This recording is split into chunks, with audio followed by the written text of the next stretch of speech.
Chat. Hey, I'm back, and we're gonna be doing a tier list. I'm gonna go through all the games I played. I do want to make one thing clear here. I'm not trying to make some objective ranking of quality of any of these games. These are based pretty much entirely off of vibes, my own personal enjoyment, and yeah, and feel free to comment and all that. Just be civil and you know if I'm saying like a game isn't particularly great or that I'm saying like I didn't find it particularly great, it doesn't mean that I think the game is bad. In fact, I'll just go ahead and show you. Let's get here's our tier list.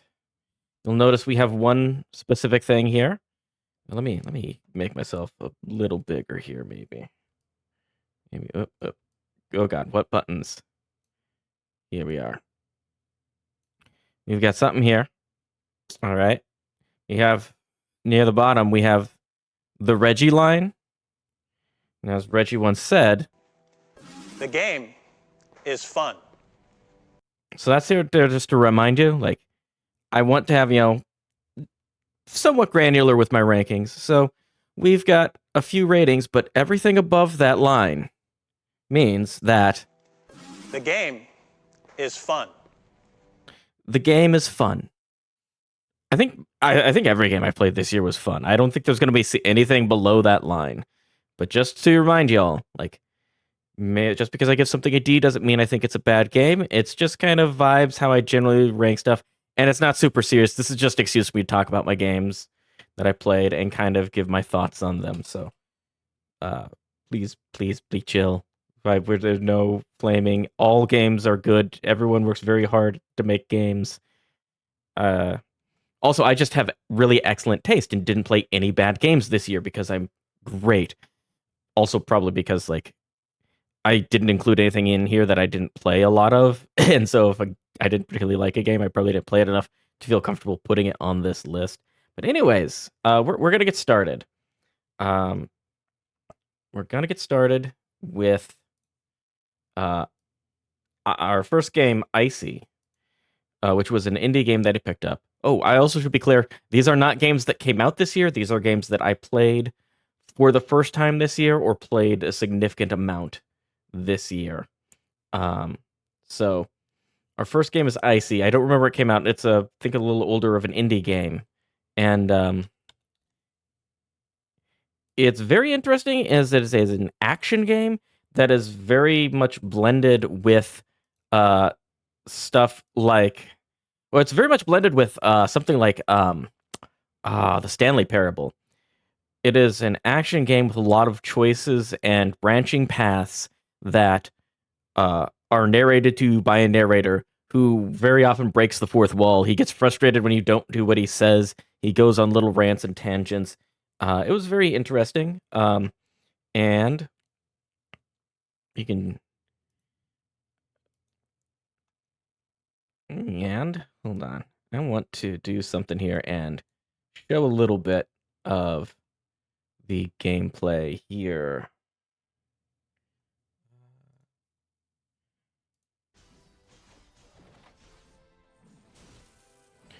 So I brought a little gameplay with.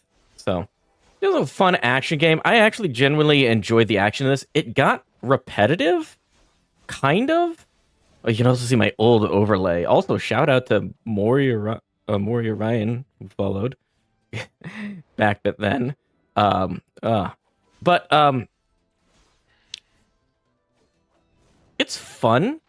The combat is engaging. The narration is interesting. Jeez. Here's me getting my butt kicked. I did not pre-select. I did not take the time to put any thought into this. I apologize. I did not pre-select clips. That's happening. Here's me getting angry at video games. Yeah. But overall, I enjoyed it. The action was fun. The main thing with it is I don't think I quite got the narration thing. Sometimes the narrator went on rants and stuff, and I wasn't sure if it was like the game developer actually ranting about things in earnest. Or if it was meant to be, because you're kind of meant to not like the narrator, it seemed like. some of it was a bit much, but it was fun. It was interesting, and I don't think I ever finished it though. The gameplay didn't, or the story didn't grab me enough to really 100% it. But I thought it was pretty fun. I think that's one to go kind of right around B. Repetitive, simple, but I enjoyed the gameplay. I could play a lot of repetitive games for a long time, and just if it's fun, it's fun. So the next one over there is Super Retro Fighter, which is a game I played a little bit on stream.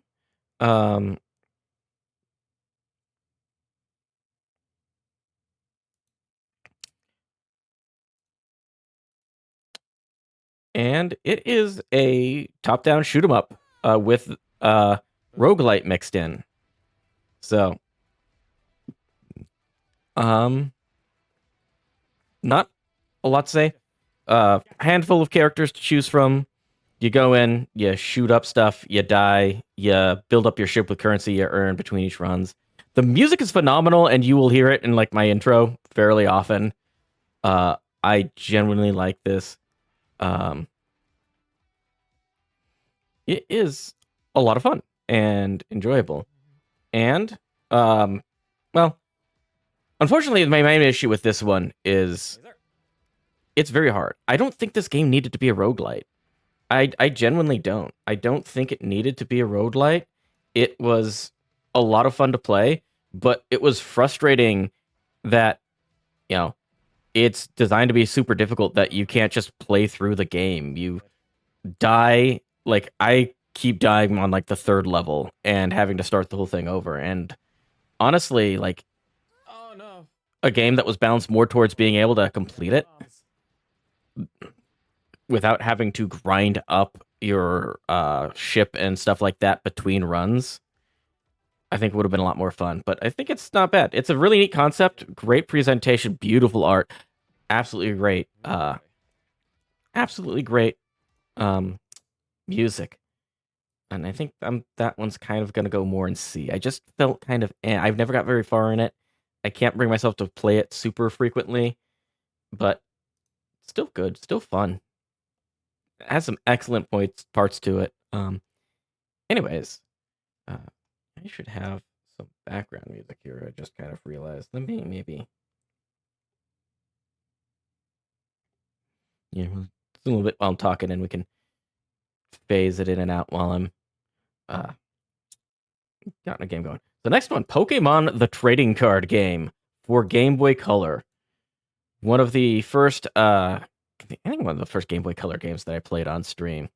And that one is interesting. Let's see.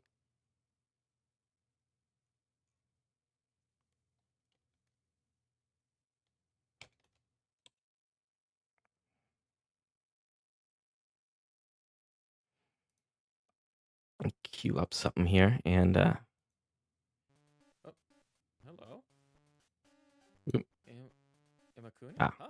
Who are you? You don't know who I am? I'm the super musical star, Inakumi. So Sing the Poke Rap. You dance. I am a sucker for Yeah. Game Boy Color games. I kind of wanted to get into this mainly because I bought a Game Boy. I got an analog packet with a Okay, but if dock you and wanted to output and play my or my Jewel is 6 prizes, whatever that means. Okay, interesting. Strange life form. and play my Game Boy games. And this was a new one. This was the one that I had seen in Nintendo Power Magazine ages ago and vaguely remembered. I was like, is this any good? Big 6-card match. And it wasn't super expensive off eBay, so I picked up a copy. And Right, he didn't have any cards. I enjoyed it. Pokemon, It- he was wearing them. It's interesting. I don't think that the Pokemon trading card game, at least as it existed in like 1998 when this came out, was particularly good. It is frustrating. A lot of the game is based heavily around coin flips. The game is basically flip a coin, Did you have next? like, and if it's heads, Prizes. congrats. If it's tails, guess what? You wasted your turn. All right, we're going first. Or flip a coin, and if it's heads, guess what? You wasted your opponent's turn. The game starts off very slow. Every game starts off basically with basic Pokemon that are built to stall. so you can build up the Pokemon on your bench or build up maybe your active Pokemon and evolve it and get something that is super overpowered. And it's games can go wildly in different ways, but a lot of the times it feels like losing in this game is death by 1,000 cuts. It's I can't get any coin flips right, so I just can't do anything. Or my opponent is winning all their coin flips on paralysis, so I can't do anything. And they're just whittling me down. I'm not drawing the right cards. And I think part of that is just the nature of trading card games. I'm not a big fan of some of them. I've played a fair amount of I played a fair amount of what's the one? Hearthstone.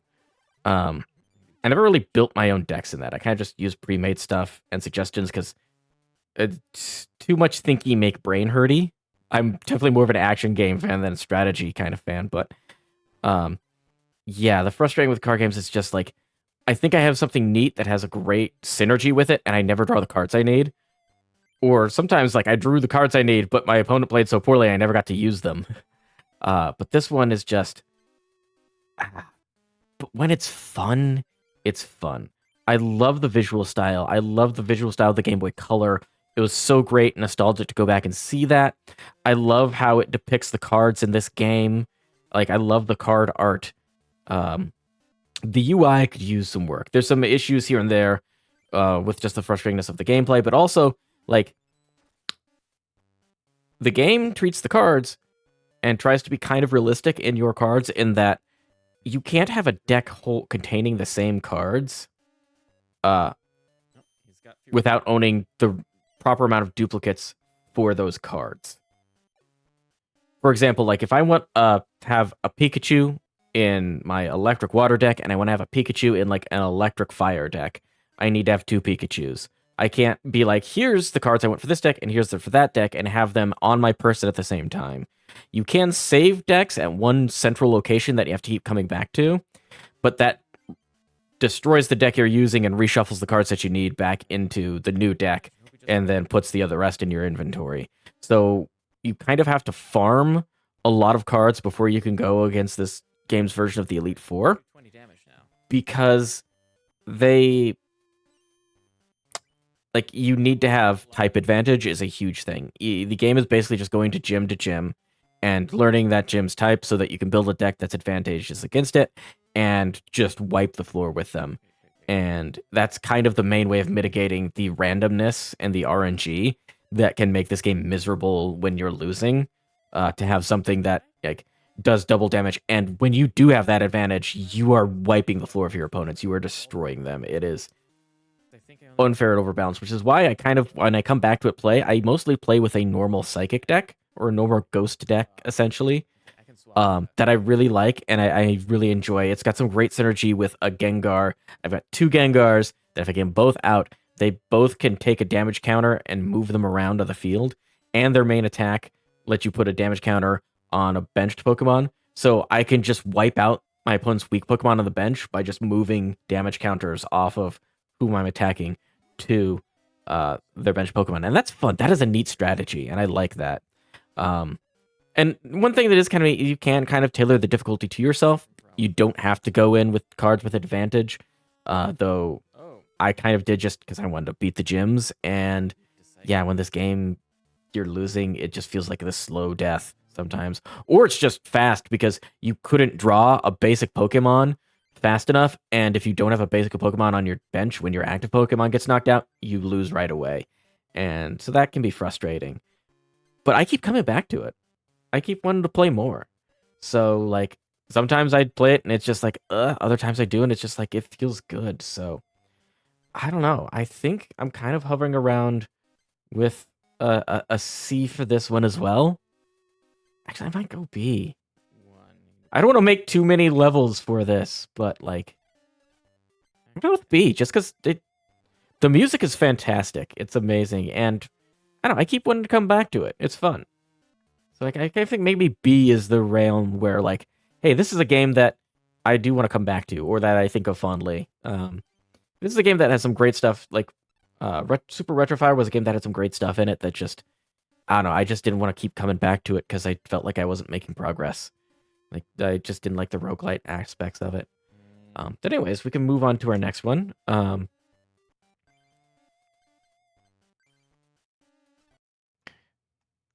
So next up, we have Whisker Squadron, which is an indie game that's still in early access. So keep that in mind with this.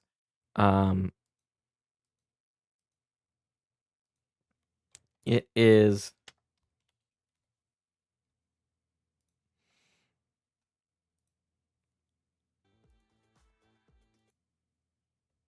know what counts as boosting through tight space. Combo damage. so Maintain high combo. 15 increased by 10. Fire. Ooh, yeah, fire ring rate is good. so this is a game that yeah, I'm just gonna kind of keep the volume down and let you watch.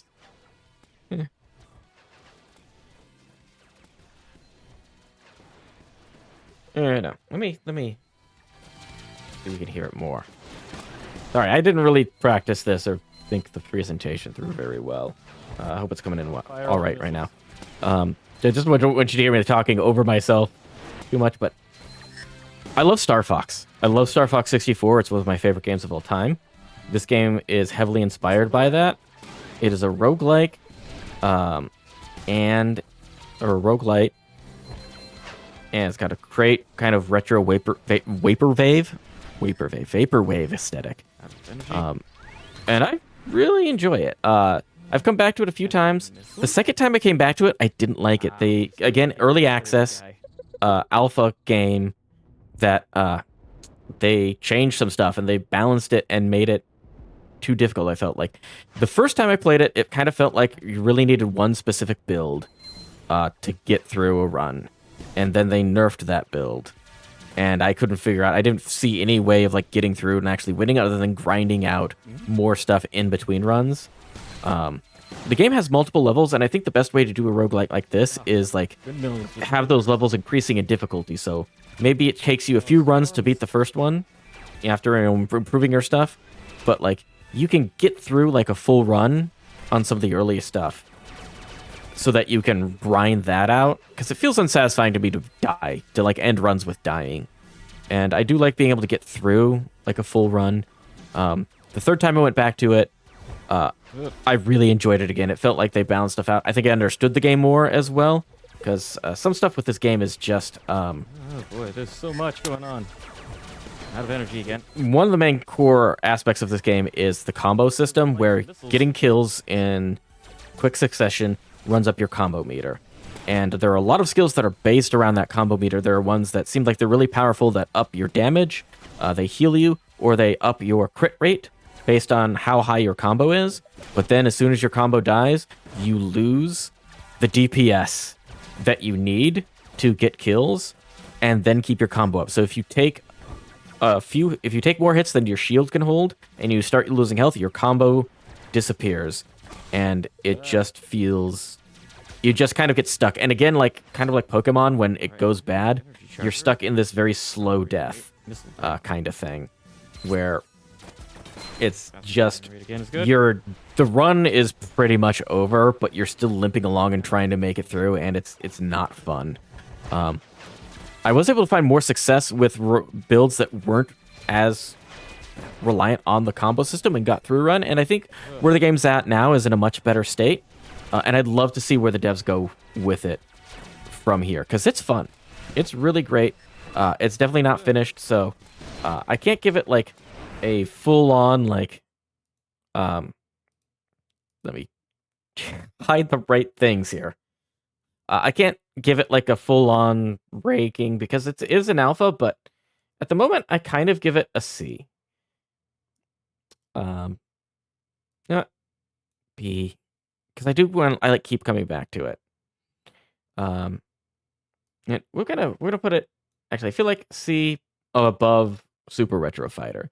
It's got its charm. I do want to come back to it, but there isn't a lot of content there too to keep coming back for. And it does have some jank and some feels like just how it's a roguelike. Maybe this is just me complaining about roguelites, but I think the game's fun. I think it's fun. Again, everything above this line.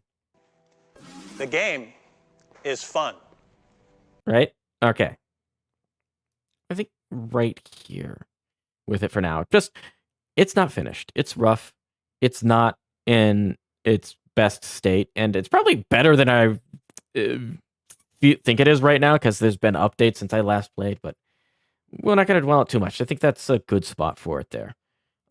Tetris Plus for the Game Boy. Oh boy. That was another one I picked up off of eBay after remembering from like reading it about in like I think Nintendo Power magazines ages ago, or seeing some. I think I saw it on a list of games. I might have seen it in. I have a couple books that are just a compilation of all of the Game Boy games that released in like the first 3-4 years of the Game Boy's life, something like that. And I think I might have seen this one there, but it was an interesting concept.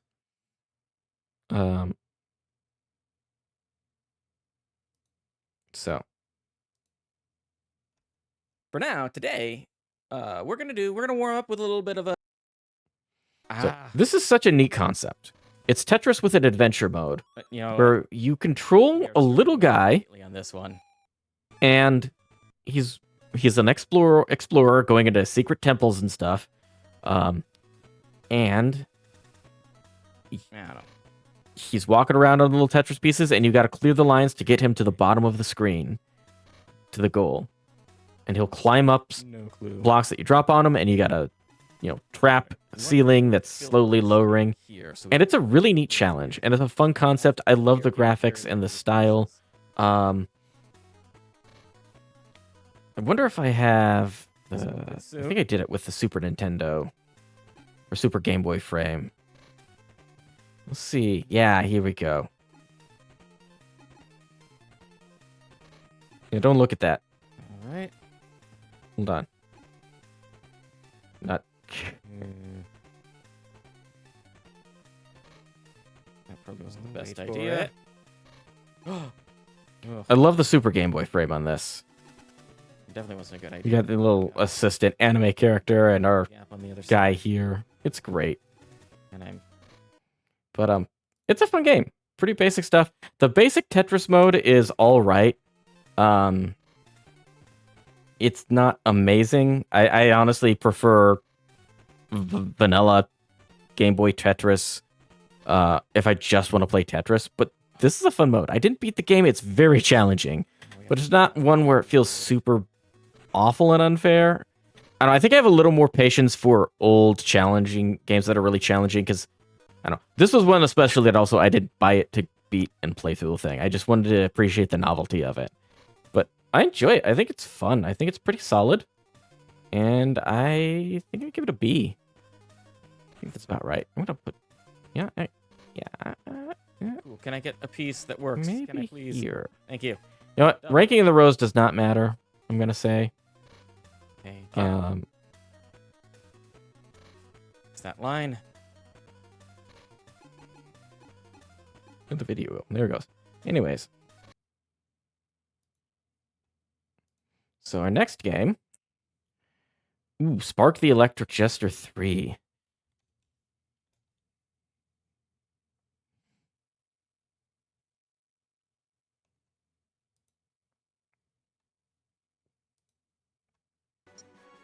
Nighttime phenomena. Get to the goal. Okay. New one.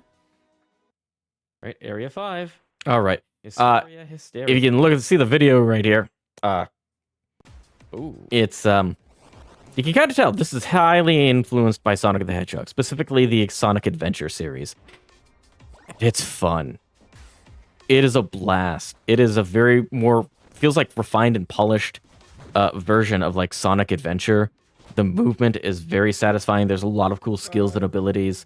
And it's fun. The combat is okay. There's some combat in it, but the combat actually, you've got a little finger gun that shoots lasers that Platforms. Sonic Frontiers feels very similar Can't to. still stand on them.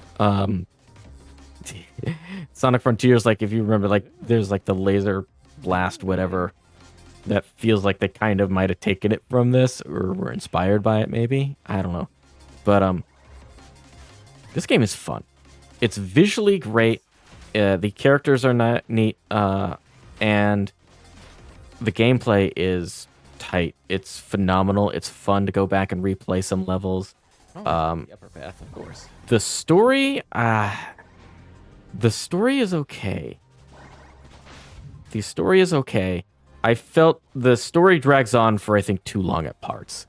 There were parts where it just felt like they... And this also might be me not playing the first two games, but I feel like a game like this, the story needs to be kind of light, short segments in between. It felt like it dragged on for a long time in between levels, and I wasn't really invested in it until the very end. There is a twist that's just holy crap. I don't want to give it away, but I also kind of felt like the twist did not carry as much weight as I thought it could, because I didn't get invested in the plot earlier, because it just kind of felt like I wanted more game, and the game is like, no, you have to listen to my story. Let me tell you all of this. And like, I wasn't really that interested. There's a thing with my personal preference with a lot of games is, especially when the gameplay itself is really fun, when there's a lot of story in between gameplay segments, it gets frustrating to me because I want to play the game. I want to experience. This part is really neat. That was used. This is the shenanigans. Yeah, portal shenanigans in games. I love it when they do that. We're sideways now. It's so cool. Oh, this game was fun. But like, yeah, I want to play more game, and sometimes it works and is okay. Like Metal Gear Solid, I never felt that the plot was getting too much to interfere with like the game, because I was really getting invested in the plot, and it didn't feel like it was like obnoxiously long and like, or not. It was paced out well. Like I think I kind of had this issue with well, the game I was playing recently, and now I forgot it, the indie RPG. I apologize, my memory's terrible when it comes to like remembering specific names, but like we'd get through a long like dialogue segment, and then go do something and be like, oh cool, we got something to go do, and we go do it and immediately get more dialogue boxes, and like something I talk more about, I think, with Metal Gear Solid, but I think this game is kind of was early on kind of the verge of just like, all right, I was getting frustrated with the story and how much it was taking center stage over the super fast gameplay that I was really enjoying. But overall, this game is a joy to play, and I highly recommend it. And it is going to be our first A of the night. So, oh boy. Yeah. Oh. I mean, I should probably give a warning. My taste in games is weird. Whoa. And there's going to be stuff on here that I think people might look at and be like, you gave that game a B, but you gave an A to just a random Game Boy game? Or an S rank to just a little Game Boy Color game? Like, what is wrong with you?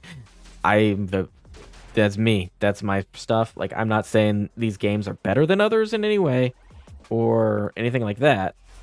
These are just ranking kind of my general enjoyment, so keep that in mind. But yeah, Spark the Elastic Dragster, highly recommend, especially if you're into Sonic 3 or Sonic Adventure, Sonic Adventure 2. Absolutely joy of a game. Next up is Frogun.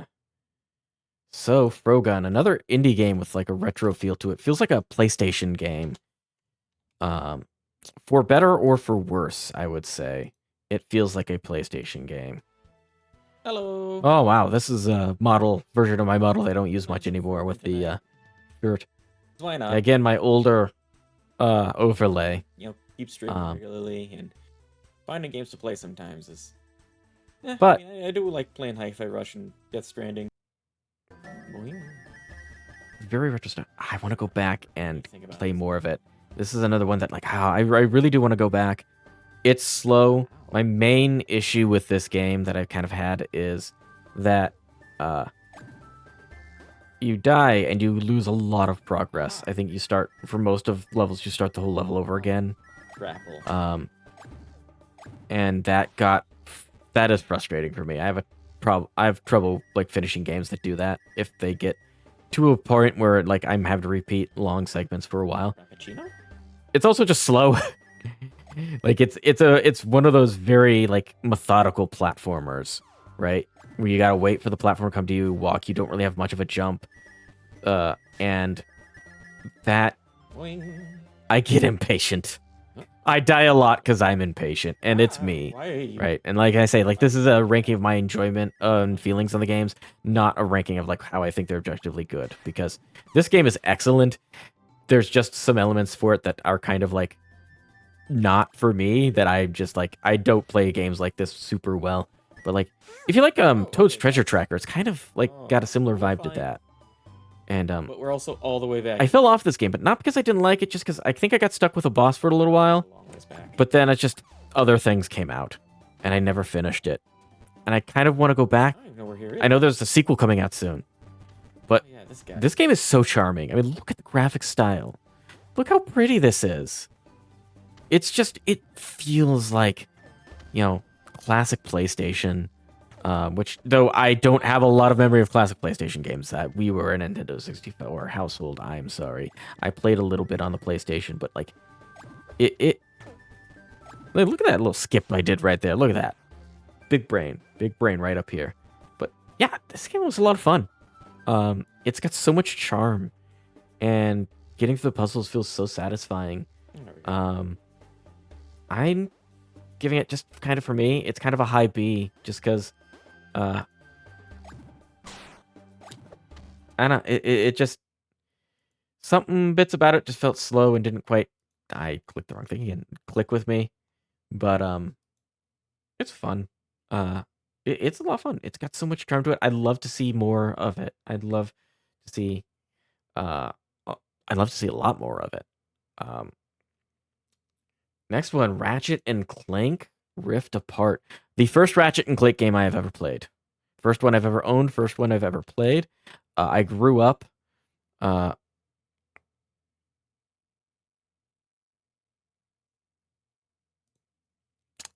know, again, Nintendo household. Hey, everybody's me. You two So- seem to have a lot of history. I love the character design, first of all. This is an absolutely beautiful game. Character, world design, visually just amazing. Also a game that works with the DualSense controller, which is kind of my favorite controller for playing PC games at the moment. The adaptive triggers, I'm so glad they brought that over to PC, is really neat. It allows like multi-functionality on a single trigger with certain weapons. Like the basic pistol has like a slow but more accurate fire that if you pull the trigger down a little bit, you get that, and if you pull it down all the way, it's rapid fire. But with the adaptive triggers, there's like a stop about halfway through that gives this extra bit of resistance that you can rest your finger against if you only want that, and that you have to pull a little harder to push through, and like and there's a little, you know, snap, a little pop to it, and then you go into rapid fire. It's really neat. It's a great feature. This also is a game that was like a good length. Like it wasn't huge open world game. It going through levels was fairly linear, and then some of these areas like here with the Morts, you've got like a big open area that you get to explore, but it's not massive. And this just really goes back to like this era of like platform games, that the collectathon platformers that I was into in like the Nintendo 64, and then kind of fell out from the GameCube and were more on like the PlayStation 2 era with Ratchet and Clank and Jak and Daxter and such, that I never got to experience, but always looked at like, oh man, I would love to play these games. They look so good. And I'm so glad I got the experience to play, the chance to like experience a Ratchet and Clank game. This game is so much fun. It's so gorgeous. The weapons are phenomenal. They feel so satisfying. Every single weapon in the game I want to take and level it all the way up and play with it and play around with it. And it, like I was spoiled for choice for weapons. Like everything felt so satisfying to use, though I did find some favorites. Level design was absolutely spectacular. It controls so well. This game was an absolute joy to play.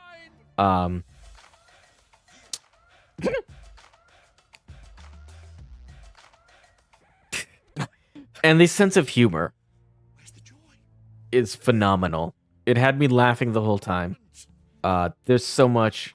The voice acting was top notch. There's so much good about this game.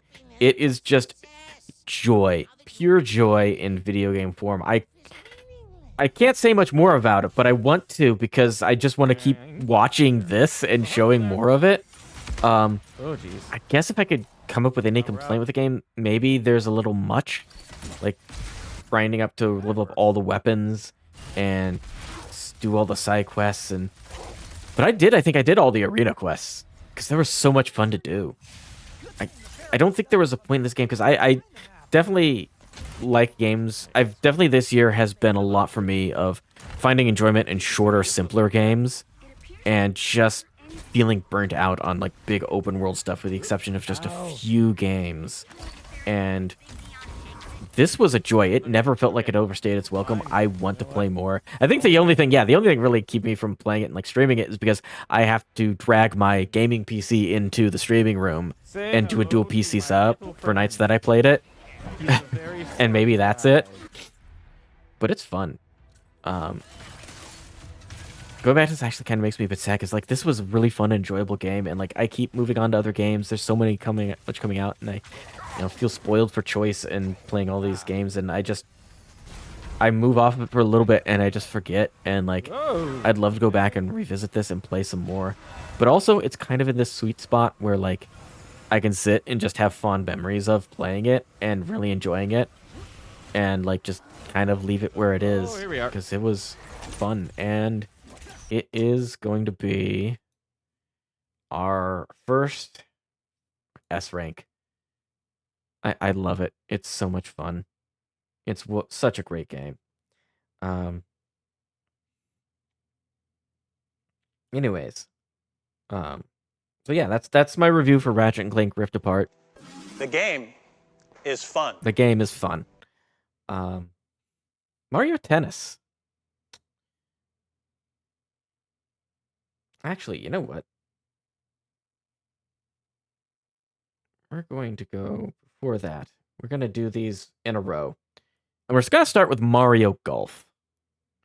Mario Golf for the Game Boy Color. I play this one all the time in my free time. It's a ton of fun. It is, I mean, it's a classic. And I never played it. I had some interest in it because I remember it's developed by, who did it? Camelot. And they're still making Mario Golf games.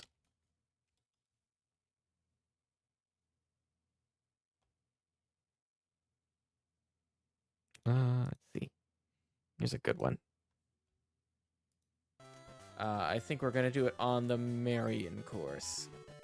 So let's see. We're gonna finally challenge Mario.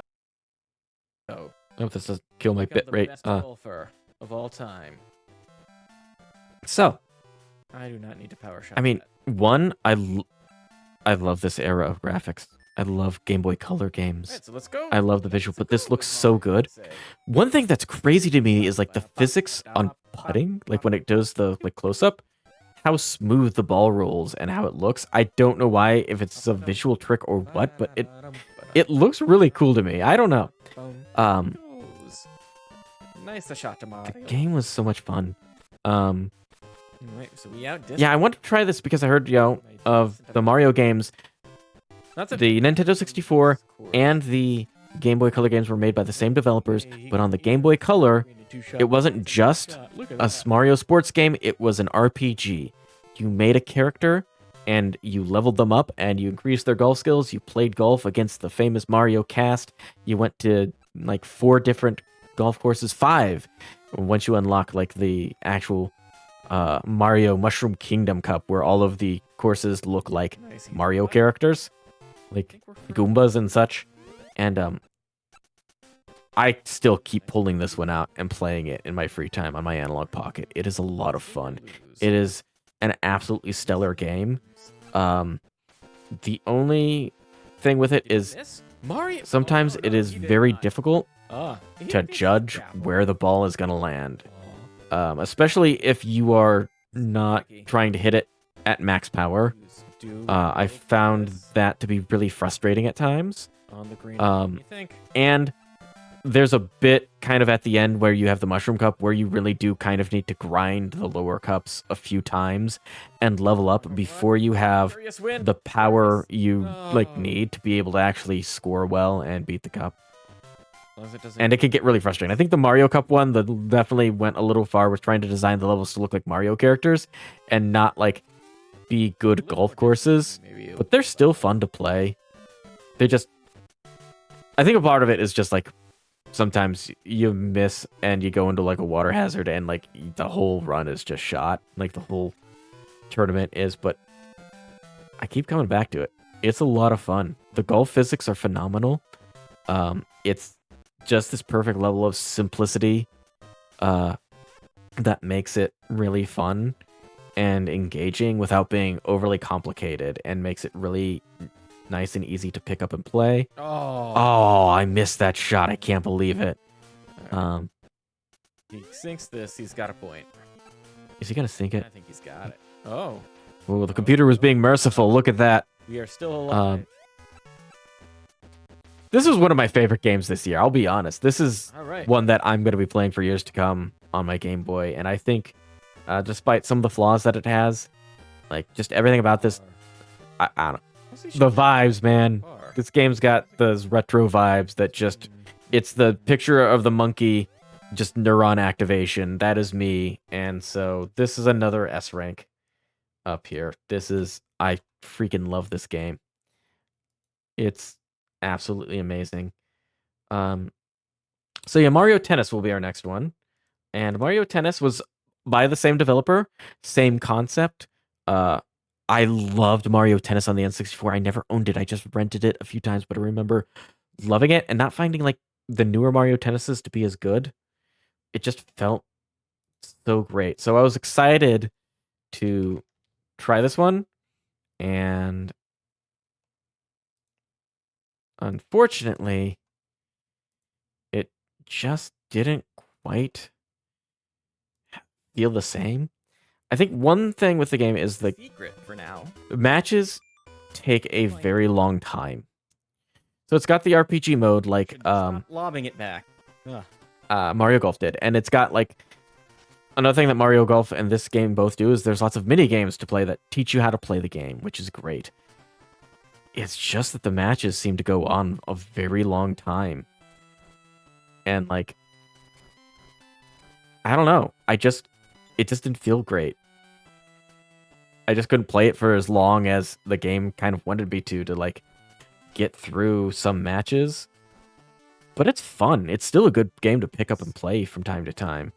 The other thing is I think playing through the story mode unlocks like more stuff to be able to play like in the exhibition and just quick play, which I don't really like because I like it's a Game Boy game. It should be pick up and play. You should have as much as you can get like in that, and this doesn't feel quite that way. I kind of want to give it another shot, but I don't know. It just didn't vibe with me, and I can't entirely explain why, other than just like it felt slow because like Let's try matches take a very long time, smash all my serves. and A little drop like, shot. it doesn't feel like Pound it over to the other side. There we go. I don't know. The mechanics just didn't vibe with me, I guess. A lob. But it's fun. There we go. I think Close to the I'm net. putting this Lob it over still kind of around maybe C. I mean, I didn't give it a lot of space. I just got The, converted on it Drop quick. shot and then sink So- to the other side. I think we made a good decision going pretty much all in What on the if a C or mobility B? control stats. I kind of want to give it another I shot. think the leveling think up we're to giving this it- give one it is a B. similar to like Mario Golf, where you level up certain traits and it lowers others. I'm not entirely sure what the best strategy is for that. And I think honestly. maybe part of it is because I was trying to stream it and I was new to streaming, and just like having a stream where we get through one tennis match just didn't feel Lob it over. good. I think picking this one up in my free time might be one to like revisit. But for now, we're gonna leave it there at a kind of a low B. Next up, we got another. I'm gonna shift some things around here a bit. depending on when I want to talk to some of them about some of them. Because we're, yeah, that's fine.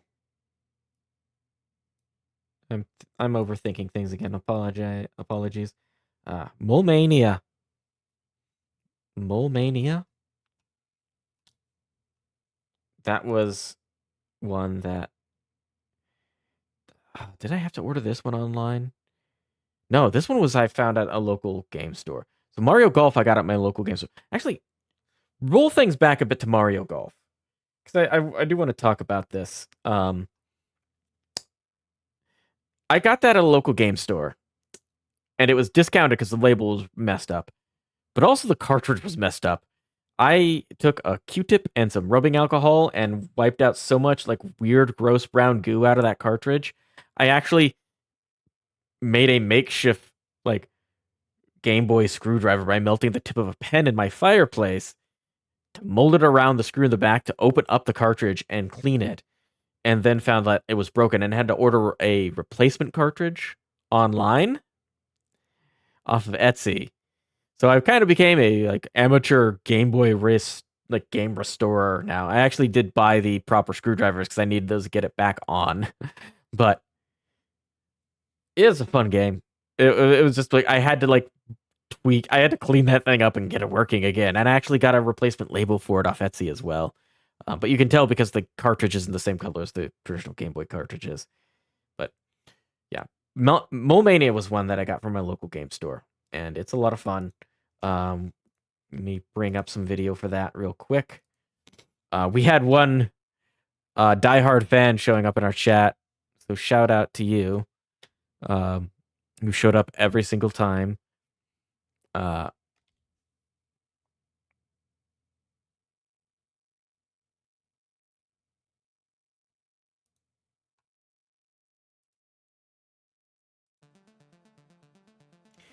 So we got a little Mole Mania here as a treat. Yeah, Jikes, our Mole Mania fan. Thank you so much to him for showing up for those streams. But this was a game that was produced by and directed by Shigeru Miyamoto. One that isn't as well known, but one of the best games on the Game Boy. Very puzzle centric. Lots of brain ticklers. The only issue I kind of really had with this game is around a certain point, it became something that like it wasn't good for streaming anymore because it was taking hours to get through a level, and I liked being able to get through a level in a single night. And I was doing like I underestimated how long this game would be. Okay. We can flip it there. But it was a lot of fun. It was very smart puzzles. Some of them We can broke my flip there. brain. And took a while. And I think I would have enjoyed some of that more if I had just like this definitely would be a great game just throw in the pocket, and then while I'm watching TV or someone else stream, kind of be just working on it, and then I don't have the pressure of I need to solve this on stream. Now it could just chill and let the solution kind of come to me after an hour of just fiddling. So I think that would have made it a bit better if I had done it that way. Make Um, German grow. But it was still very enjoyable. Big. I There we go. highly recommend it if you get your hands on a Got copy. extra room for This one was like $60. Which I mean, that's the price of a new video game, and I I am the main think it's the character. quality of a new video game, SLP. especially if you're on something like the Pocket where you can do Aw, save who am I states. kidding? Y'all are here for her anyways, aren't you? She's adorable. Oh, look at her! She is adorable. Thank you, Past Me, for pointing out how adorable our mascot is.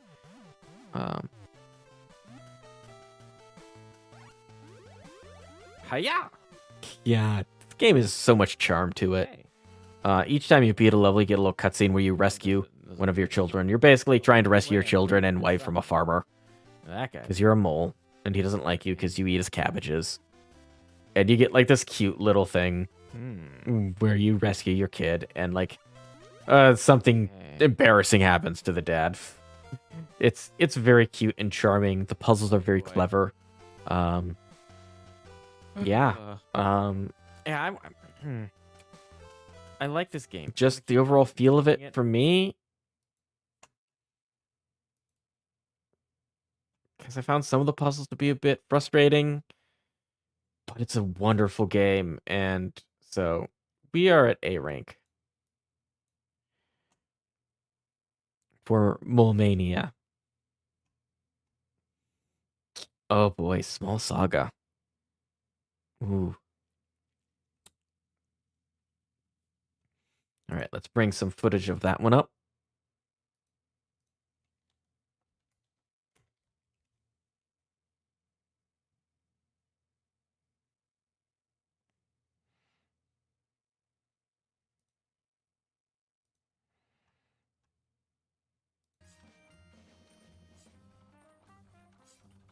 I can't read. Here we go. Station of Merida. Hope you had a pleasant. This was a fun one. I Um, cannot remember what voice I was trying to do to him. This is an indie game that came out this year You know what? where you play as mice in a kingdom of mice. I love this concept and this like kind of fiction of like taking like small creatures, like something like borrowers, or in this case, mice, where you see the world from our perspective. You see like little creatures engaging with like big world stuff and how they see humans and our stuff and how they use it and interact with it. I love this. This whole aesthetic is great. The visual style is wonderful. Absolutely amazing pixel art. Nothing. The only complaint I have with this game is the combat was too easy. The combat system is great, and it felt like I didn't get to like really experience its full potential because the encounters were short and they were easy. And there were a few challenging ones that were fun, but overall, I think the developer said they're working on fixing that. Like they're updating the game, so maybe this one will be one to revisit. Oh, the story, the characters, the writing in this game are phenomenal. The environment, the world building, everything, I love so much. This guy probably. Portraits are popular, but I'm trying to paint something new, something different. I'm trying not to get every single game on here an S ranking, but Wow, this color's amazing. it's kind of hard. Did you have any trouble? No trouble. It was nothing. Well, I'm glad. He's being modest, Mother. I know it's not much, but I want to give you this as payment. Don't try to refuse now. 2 seeds. Take one of my paintings, too. kind of feel like, Are you yeah, sure? I disappointed in the combat. you're What waiting else to can get I it say about reviewed. this game? I don't really know um, why. Maybe you enjoy playing the hero. Maybe I you get some enjoyed reward. playing this game. I enjoyed trying my best to do like voices for the characters, though I wasn't particularly good at it. Trinkets.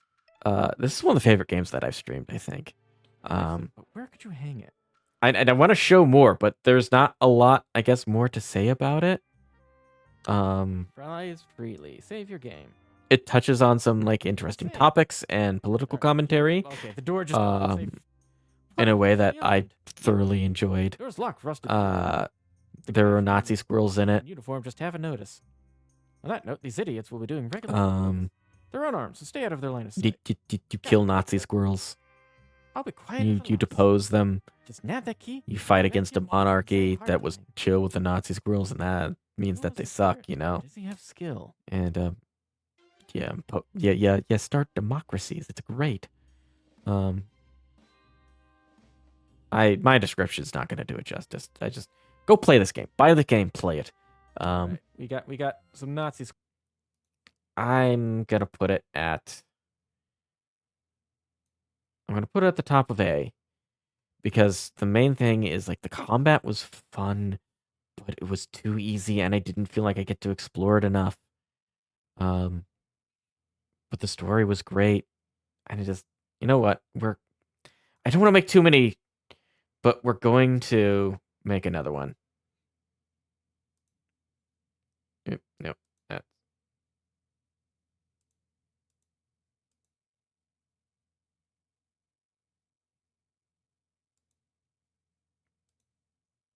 we're gonna make this an A plus.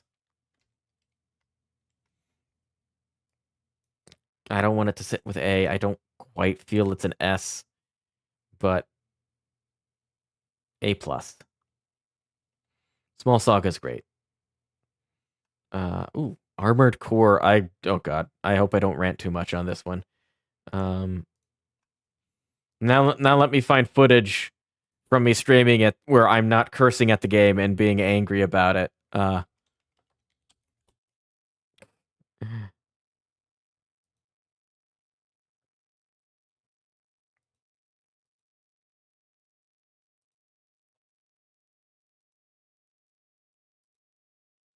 Armored Core 6. Oh yeah, I got my little cockpit overlay for me and my mascot, which was a lot of fun. 621. From here on out, Yeah, let's talk about Armored Core 6 never mind. Just trust your instincts. from our cockpit. Hello. So Armored Core 6. I really enjoyed this one. I enjoy getting to play like sequels or remakes of like old games that I never got to explore that have like very dedicated and fandoms. And Commence mission. oh man, I'm not a big fan of From Software games. I bounced off of Dark Souls because it just felt like I was wasting time. The checkpoint system requiring you to replay so much of the game and just redo stuff over and over again, it just felt like I was not making a lot of progress and just wasting my time. I played through and beat Elden Ring, and my goodness, the first like 10 hours of that game, hanging out in Limgrave, is some of the best gaming I've ever played. It felt like the Legend of Zelda game that I had wanted since I was like a kid, and like saw bigger and more immersive open world games. Not to say that Breath of the Wild isn't also a fantastic and amazing Zelda game, but this one felt older. Like Elden Ring felt older. And I kind of like to compare it to like Blue Fire, which is an indie game that was heavily inspired by Elden Ring, or by Dark Souls and the like Nintendo 64 Zeldas, which has some similar design philosophies, I think, to it in its side quests. But it works much better because it's a game that could fit on an N64 cartridge, and not a massive, huge world that you can't find anything in. But the other stuff with it, I don't want to get into. But I'm not a fan of the brutally difficultness of like From Software games. But this game, yeah, it had its ups and downs, but made for people with 3 hands. the mechs designs were amazing. They were so much fun to play and control. Like, I gotta keep the camera centered on the guy, but I also have to be using the jump and boost button to avoid stuff. And here's me Those are for the same hand. complaining about the camera. I could put them on, like, shoulders, You need but then 4 hands to play this you game. don't have anything for the shoulder weapons. Yeah, one of my complaints is like the lock-on system doesn't really lock on On the base buttons would help. very well. And like being able to do all the stuff Or you they need could to do just and have your like thumbs on what both sticks and normal action games all that do is and just, let like, me have an actual lock-on Yeah. system. was frustrating. Felt like I was fighting the camera a lot. Pushes you for using the lock-on too. Like your accuracy Yeah. goes down when you lose the hard lock. Like Yeah, you aren't really aiming that much. Like you're in the general direction, but when that turns red, you just automatically aim. Yeah, there's me explaining it. And it's just a matter of probability of like, Like I said, it's kind of hard to find me like not complaining about this game. and that probability goes Even though I love it, if you and that's why I probably complained about it so much as I kept playing it because it's fun. But I guess one thing I kind of want to bring up and talk about is like the difficulty in this game. basically punish your. It has a wonky wanting a difficulty camera curve. that works. Like it has that spikes and then like lots of peaks and valleys. And Because like one thing that became a meme that really frustrated me was like Balteus. Like, oh, Balteus, get filtered, scrub. You're gonna get filtered out of this game. You gotta be good. You gotta get good. Most of what Balteus is a knowledge check over just a skill check. Like, big part about this game, and one thing that I enjoy but also find frustrating is that, you have to build your mech specific to your missions. And that's fun, and it makes you engage more with parts, because, like, I would have just been my speedy speed boy with shotgun and sword and rat-a-tat-tat, and I kind of was for most of the game. okay. It's good the game forced me out of that to play other stuff. Like, that is a good thing. And I'm glad the game does it, but my big problem is the game does not really do a great job of explaining what you should be trying, how you should be doing it, and another thing, again, having to replace big segments of the game because you can't access the shop from the checkpoint menu. From, like, restarting, you can swap stuff out, which is nice. But, like, going to the shop, buying stuff up, and selling it could have been streamlined to the UX, I think, a lot better. A lot of shots. And I just find it frustrating to kind of just have to buy and look at and play with every weapon and try and figure it out. And if there's more in the game through its design and UX that kind of gave you an indication of, hey, this would be better. I think the best example is the escort, the mining rig mission, where I was just so frustrating with it, because I think it's a perfect example of this game's wonky, like, curve, because it is. I do like that you play through the game multiple times and it changes each time, and you get options to do other missions. I got the dodge, but the missions you've done before, like, become really easy because you improve your mech. Your overall damage goes up with the like OS chips that you can install, and then you run into a mission like the escort the mining rig, that suddenly that difficulty goes back up and then higher to what it was before. And so you're not getting in like the muscle memory and practice you need in the missions you're replaying, which are not really easy, to build you up to the higher difficulty. Like, a lot of games have a difficulty curve where, like, you get to really hard stuff and you don't realize how hard it is because you've been gradually getting better at the game as it, slowly ramps up the difficulty. And a lot of stuff in this game, I feel like it's hard, but it's not harder than a lot of stuff in other games. It's just that, like, it's hard because they just threw you into the deep end without, like, building you up to it. And they kind of let you fall back down with the easier missions that you're replaying on successive playthroughs, and then throwing something really hard at you, and then not giving you any indication or explanation that, hey, the enemies in this mission are weak to fire and explosive damage. And if you equip those weapons, you will melt them, you will wreck, and it will be fun again. And a lot of it is like, and to its credit, when you get the right stuff, it's not like Pokemon, where you're just now wiping everything out in one hit because you picked something that had the type advantage. It's still just, it's at a good difficulty where it's fun for me. This guy I could not stand my first time playing through. Because, and part of it is I just didn't know what to switch to. I eventually went with, like, wheels, the dual wheel legs that were, I could move around fast, but I could fire my songbirds while mobile.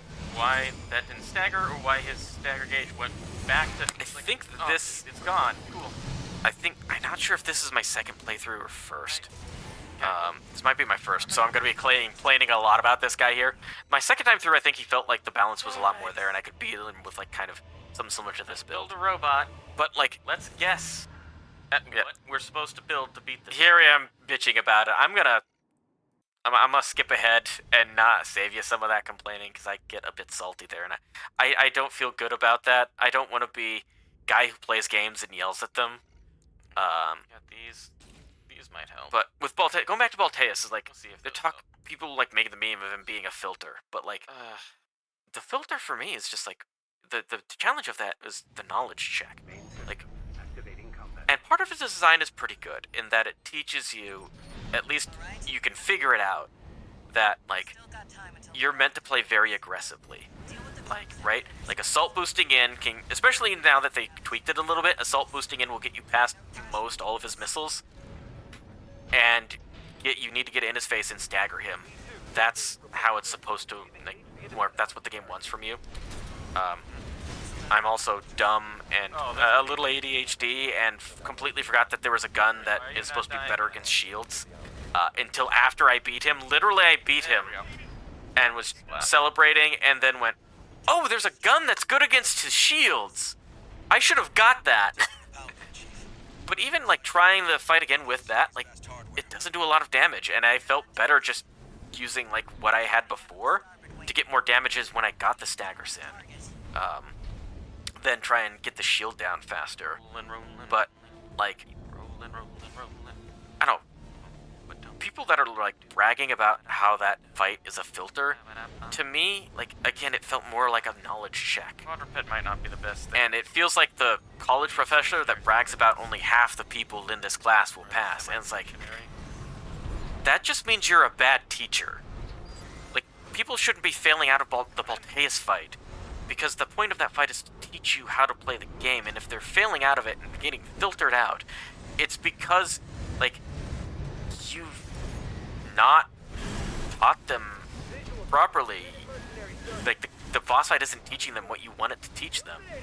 Like, it's more of a knowledge check, and, like, it's part of you on the developer to, like, help your players understand how to play your game and what they should be doing. And that's the biggest frustrating with most FromSoft games that I've played. Yeah, get him little laser drones. But despite that, like, heal. I keep coming back because the gameplay is fun, the core gameplay is fun, the action is fun. I have never played a game like this. It is so unique, and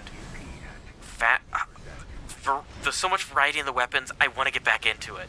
I want there to be more. I'm not great at, like, PvP. I wanted to kind of I wanted to do a little more PvP in this when they made the big update and added, like, ranked and stuff and some more weapons, and I didn't get around to it. But I'm not really big into PvP. What I really like is just a big horde mode of just fighting waves of enemies and getting to just shoot swarms of missiles at things. Would be really great. Like, lots of just simple fodder enemies, but then also just more arena stuff and just more PvE content in this game. Sherpa. I would love. It's my I best want to play more of it. It's so much fun. The mech designs are amazing. I love that I can customize my mech. I made a logo of the name of each mech that I had. I named each mech build that I had.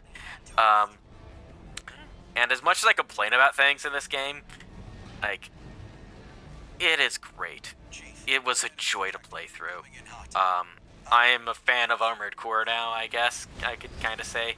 But, like, look at those robots explode! Look at me, I've got 4 legs and I'm just rockets for arms! This is joy. This is pure joy. I love this game. It's so much fun. It's so frustrating at parts that it just, I feel like could have done better, mostly because of just, like, not great communication of the game and what it expects from you, what it wants you to do. There are some great fights. Like, the arenas were some of my favorite parts because, like, I could kind of figure things out a little bit and get better with each run at attempting, like, some of the harder ones that, like, I was struggling with. And some of the boss fights were also a lot of fun too. Some of them got frustrating. Again, some of them it just felt like and there's a bit of that FromSoft there as well, where it feels like you kind of figure out what you need to do, but you have to do it perfectly so many times. Your attacks take off little slivers of health, and so you have to, like, just be, you have to be really, really good, and you have to, like, not only figure out, but you have to keep doing it and keep doing it almost perfectly with very few or no mistakes, as almost like this war of attrition of just, like, chipping away at this marathon of a boss fight sometimes, and I find that frustrating. But like, right here, this is so much fun. This is great. I really enjoy this game. I love it. I recommend it. I want more of it. And we're gonna move on. I could talk about this too much, but this is an A for me. Or no, A, right up here. A. Just lots of frustrating stuff, some low lows, but absolutely high highs, and for the most part, averages out to be a great game. I don't like when I have to say with games, like, you gotta push through the parts that are frustrating, because, like, I don't think games should be frustrating. They're for fun and enjoyment, and I play them at the end of the day to relax, so. But it's an excellent game. I really love it. Let me come out of my spaceship. Off my high horse and out of my spaceship. And we're going to talk about Power Quest next. Another Game Boy Color game that I got from a local game shop. The same one I get, like, all of them from. I just saw this game sitting there. I saw it was Game Boy Color, and the box art looked like Mega Man knockoff. I did a quick Google search to kind of, get an idea of it, but mostly went in kind of blind. I heard it's the best fighting game on the Game Boy Color, which isn't saying a lot, but still impressive. Check to make sure we're. Oh, There we go. look at me, cheapy mode. Exclamation mark cheapy if you want to see me as a little guy. Just so you know, And cue that this option's way. there. Oh, thank you. you can do that. Feel free. Got axe. So we are a robot lady, and we are fighting. So it's a game. It's got, like, the Metabots kind of, like, it is that era of, like, Pokemon, Also, and the music in this game is great. all of that, where it's like, oh, Like from the title screen. our franchise's idea of what if toys were really cool? Like it's like the Metabots, you're a kid, you got a fighting robot, and now you gotta fight the other kids' robots, and then Just have use your fight money to upgrade your robot. I think is amazing. In this game, the upgrades are really just limited to like, pretty much just increase the damage your special moves do. Like it's a pretty solid fighting game. There's some jank to it, but like I've seen some it's good. There's actual combos. There are combo videos online you can go look up. And it's a lot of fun. Every character has But it's also very repetitive. There's not a lot to it. like And the single player mode is not great. The single player mode I think has like 6 areas. You're walking around a big open city. Or not big open, but you know, a little city. And there's 6 like areas you can go to. and then this little And you just fight the same fights, and you do them over and over again until something happens, and like new There's a lot of NPC or something shows up that you have to when fight, landing. or a tournament starts and you have to fight that. Not super useful. Whoop. And also, They can do fighting great games stuff against the like jump back CPU and are back not great. Just about every fighting game, if all you have to do is fight the CPU, especially when they try to make it difficult and you get bosses and stuff, and pray. it's just frustrating. It's either too easy or too frustrating. Because like, there's also that like you never feel like you're tricking the CPU with like a mix-up or a cross-up, or like What was that? Are they dropping bombs on us? Get down! head games are playing well. To the model shop because I think we can probably Um, do something. It So yeah, we can buy. you know, parts it's that basically create did the attack. computer decide to block you, or did it decide to let you hit Drag you? down. Let you I hit like it. to use that one a lot. So, we'll just... So the single player is really grindy. And now we have 20 credits. The game itself is decent. Like the underlying game is great, but like Didn't get it's released. hard to really get that and enjoy it for a while because there's just not a lot there. A And little too fast. Oh geez. like the underlying mechanics of the fighting game are fun. I want to say super great, like good. They're good. It's solid. It's definitely fun. It's a neat novelty. I pick it up a little once in a while, but like it's I don't know if this is gonna be our first D. It might be a D. I don't know. This is probably one of the more disappointing games I got this year. All right. Grab. Ooh. That's a tough one. It got really frustrating. You're just grinding out the same fights over and over again. I picked up a little bit. Kind of. Why do his pecs inflate like that? What are you doing? I kind of want to say D for it. It's weird. Like it's. Stop. Just. I'm gushing over it because like Inflating I the love pecs these old retro weird. games and think they're really neat.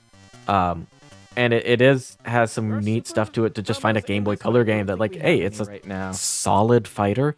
But yeah, the campaign is terrible, and all you can really do is fight against the computer because like in Game Boy there's no online. Animation music. Maybe if I had a friend that had this game and a analog pocket or a Game Boy Color and a link cable and we could play together, this might be higher. But like, yeah, there isn't anything in this game to really keep the single player engaging, and you don't even get access to super combos in the single player campaign.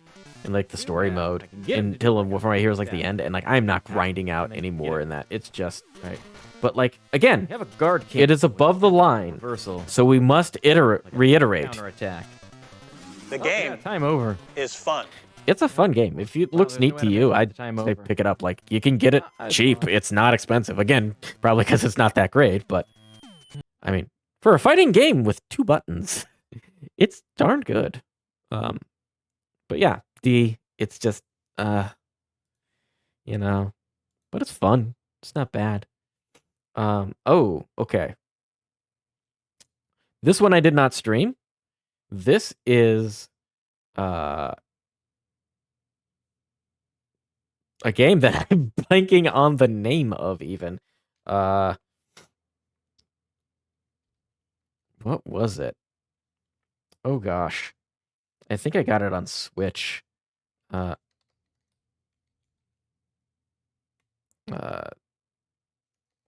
Gosh. I have to remember the name of this now. I just got the pictures and I can't read the Hold on. I'm gonna look at that picture real quick and zoom in, enhance. Yeah, can we maybe on this? There we go.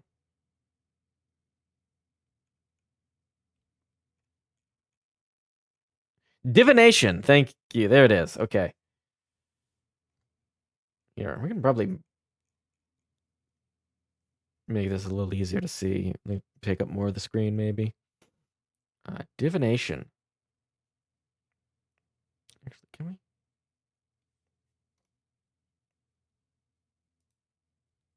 Yeah, it's fine. All right, Divination. Divination is an indie game. I can see if I can find some footage of it or stuff like that. Near the Steam page.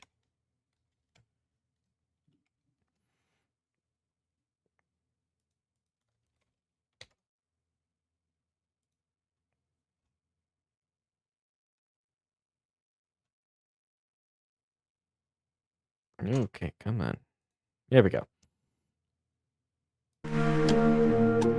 So, Divination is an indie game. It's a short little visual novel, basically.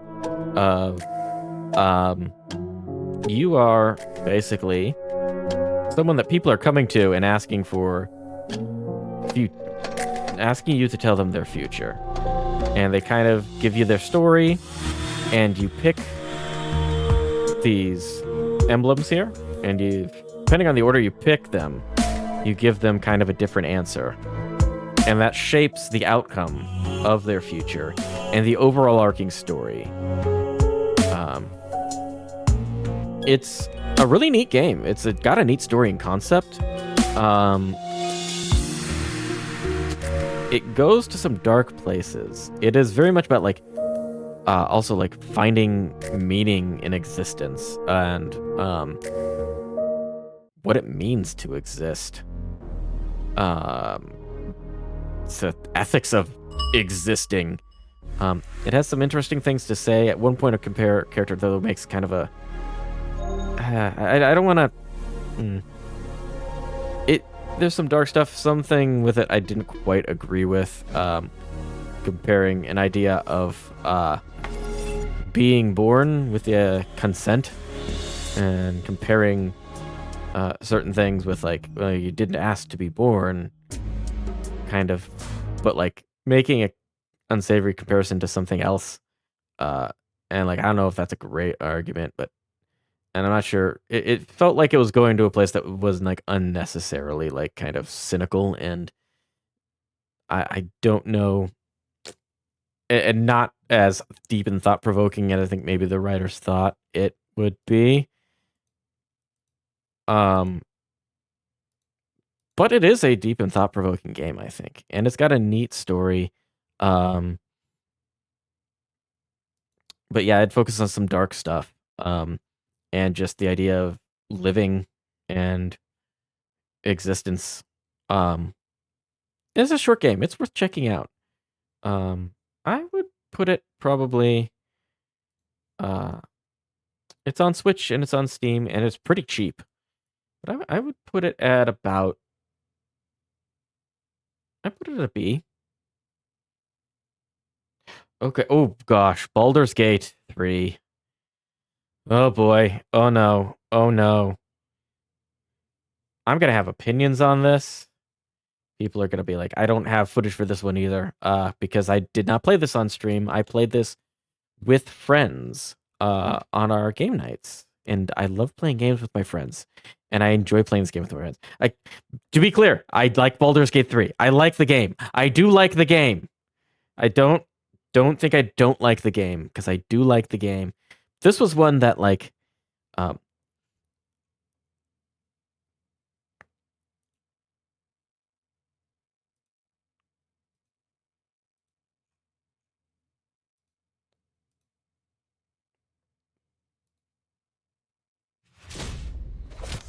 so I love Divinity Original Sin 2. I played that with my friends.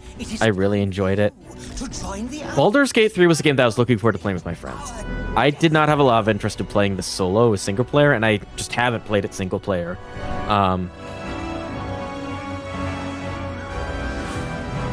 I just, again, this year, I felt very burnt out on big, massive games with a bajillion hours of content and so many things to do, and I like the simpler stuff. And I just didn't want a big, massive adventure game. I wanted to play the game and go on adventures with my friends. So again, this is a ranking of my personal enjoyment from playing the games, not a statement of like try to objectively find what games are better than others before I say this. And also I love my friends, they're great, but I've been playing this game with 3 other people who have also played through already most of the game. And for a big immersive RPG, I'm playing it by mostly being led around by people who are like, oh, I remember doing this, like, this thing, let's go this thing. Like, we have a checklist of things to do instead of just like, you know, role-playing and enjoying ourselves and immersing ourselves the way I like to play, which is fine. But like, I kind of wanted almost to go into like single player. What I've played with this and seen of it, it does look really fun.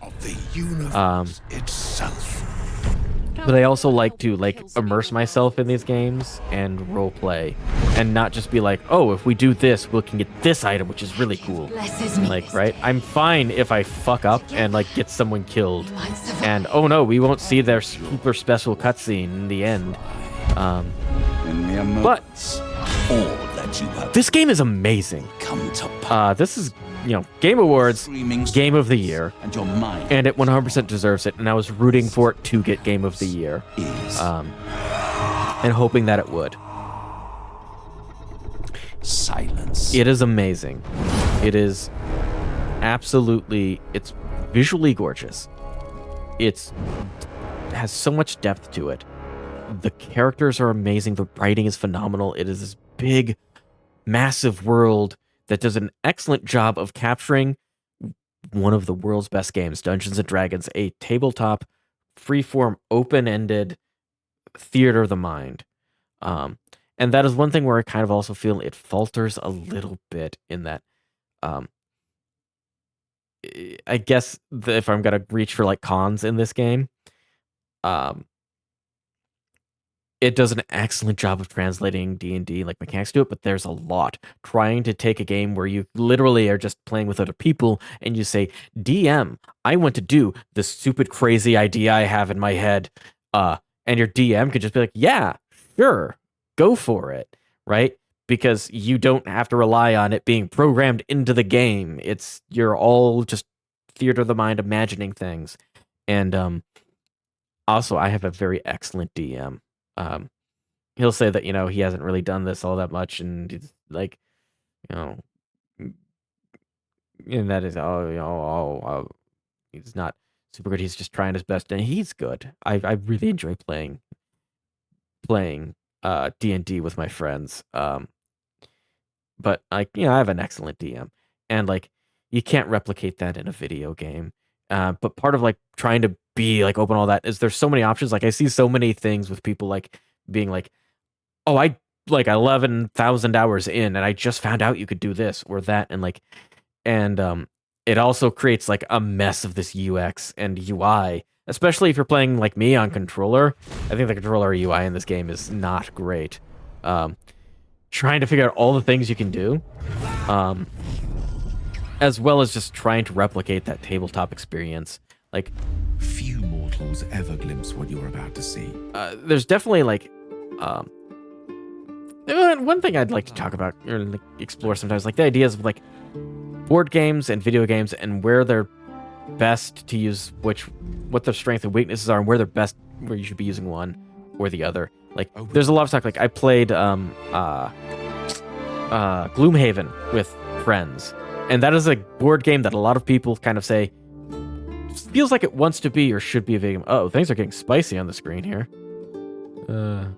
Don't look. We're due. I'm not your mom. But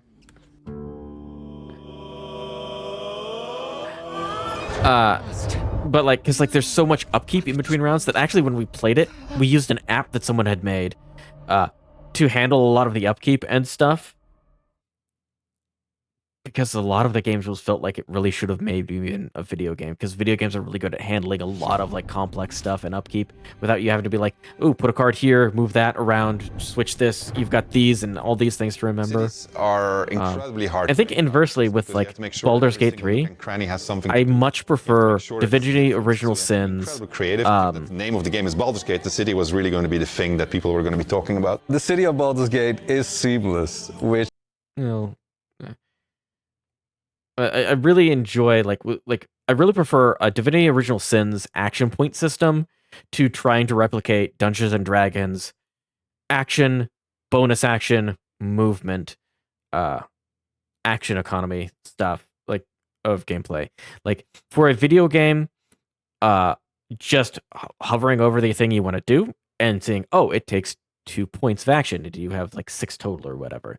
Or move and, oh, okay, that's going to use this much, and then you can still do that. It's much more intuitive and easy to understand than, okay, so you get a movement, but you can spend an action to get more movement. Unless you're this class, then you can spend a bonus action to get more movement if you use this ability. And okay, so you can do this, but that's going to use your action. But oh, you can use this, and that's going to be bonus action. There's a lot more to pay attention, and I'm not saying it's bad. Like it works in D&D, and it works in Baldur's Gate, but it's more mental weight that you've got to cram into your brain and focus on and learn. And communicating it through the UI is not always the best. There's so much on the screen. I get overwhelmed a lot, and I have trouble following and understanding things. But like playing through it, it's a lot of fun. It's fun. It's a fun game. What else is there to say about Baldur's Gate? Everyone in this game is so horny. I know people like complain about it. Like I think there was like a glitch where like choosing like neutral dialogue would often still put you on like the romance side like path that I think they fixed. But maybe it's just me and I'm weird. But like the party after the Goblin camp, I got kind of annoyed because I was like, oh, okay, we're at our camp. We cleared out the Goblin camp and we're having a party to celebrate, and we're at our camp. I'm going to go talk to everybody. And, like, I guess the only reason they expect you to talk to them is if you want to sleep with them. Because, like, I go up and talk to, like, vampire guy, hot vampire guy. And just, like, still what his dialogue is. I mean, it's friendly. And he's just immediately like, I'm not going to have sex with you. I'm repulsed by you. You are disgusting. Like, I just said hello. What is your problem? I'm not romancing any of you. I'm playing multiplayer with my friends. We're not doing that. Like, similar to how I'm not romancing any NPCs in my D&D sessions, because no, I am not flirting with my friend in the DM. And that's getting weird. But like, I don't know. I just thought that was funny. It's not like a real like, oh, they should fix this criticism. I just thought it was amusing. Maybe it's just me.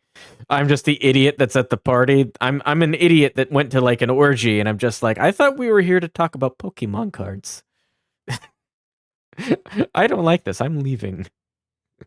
But Baldur's Gate, fun. I was gonna rank it a B for Baldur's Gate earlier. I was thinking about it, but honestly, like for me, it's an A. It's not my type of game entirely, and I've only been playing it with like friends, but I can see the excellence in this game, and I do think it's great that it won Game of the Year at the Game Awards. I think it's 100% deserved, and I'd love to see more from Larian Studios, and I love to see that they're so successful, because I love Divinity Original Sin 2. And I want to see more success from Larian. And I love to see game developers that clearly have a lot of passion for what they're doing be successful. And there was a lot of good stuff going for it in the way they were able to develop this game. A prolonged beta, like alpha early access period that let them iron out bugs was great. There's a lot of polish to this game that a lot of games don't get. A lot of game developers aren't afforded by publishers that just want to churn games out year after year. And it deserved the recognition that it got. And it's a wonderful game. So next up, we have Pseudo Regalia, a game that I will not shut up telling other people to play.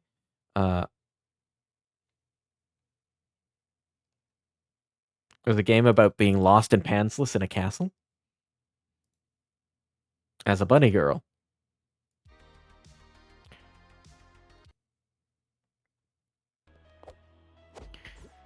So this is an indie game that was developed as part of a Metroidvania game jam. I think it only has a single developer. I'm not sure. But it has a very retro PlayStation 1 style visual style that I really love. It's a Metroidvania. It's short and simple. It's only I think I've heard people say it's like, 4 hours, 6 hours long. It took me, I think, 6 to 8 hours. I was a bit slow. I got lost. There's no map. But it's small enough that that doesn't matter that much because, like, you're never lost for a long time. Even through one of these. Because the game isn't very big. There's that.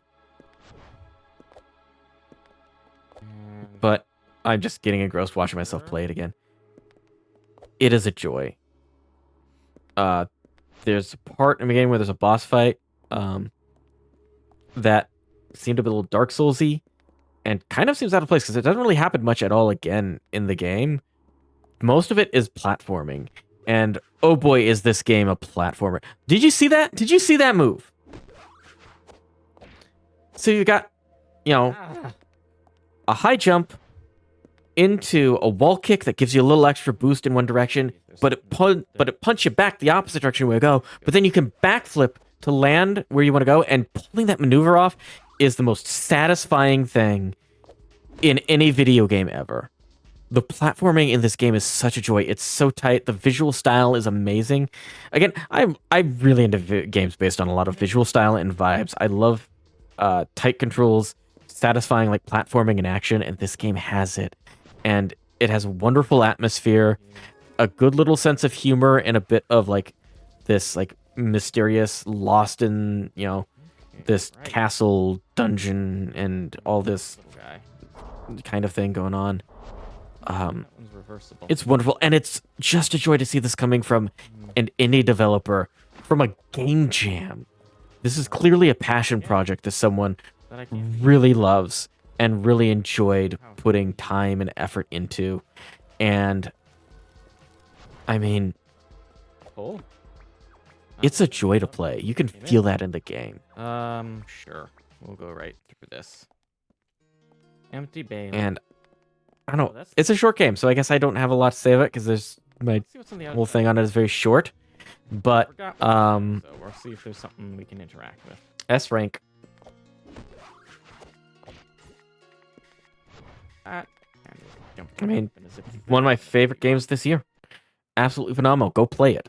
I love indie games. I love seeing games that you can tell like the people making had a passion for it, and it so much heart in it to really kind of shine through. Speaking of indie games, Sprawl. Next one is up. Okay, I complained about again this game. I kind of get some crap at times, but like I enjoyed it. So Sprawl.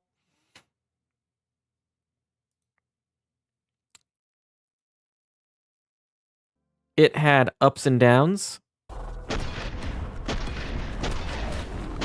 So, very like kind of retro-ish, guys who have together. Very action run and gun kind of game with a neat bullet time and a neat gimmick of like going for enemy weak points and assassinations to get like your health and stuff back.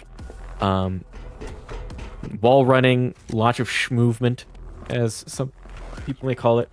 Great atmosphere, wonderful visual design. Oh god, I'm great at it. Yeah,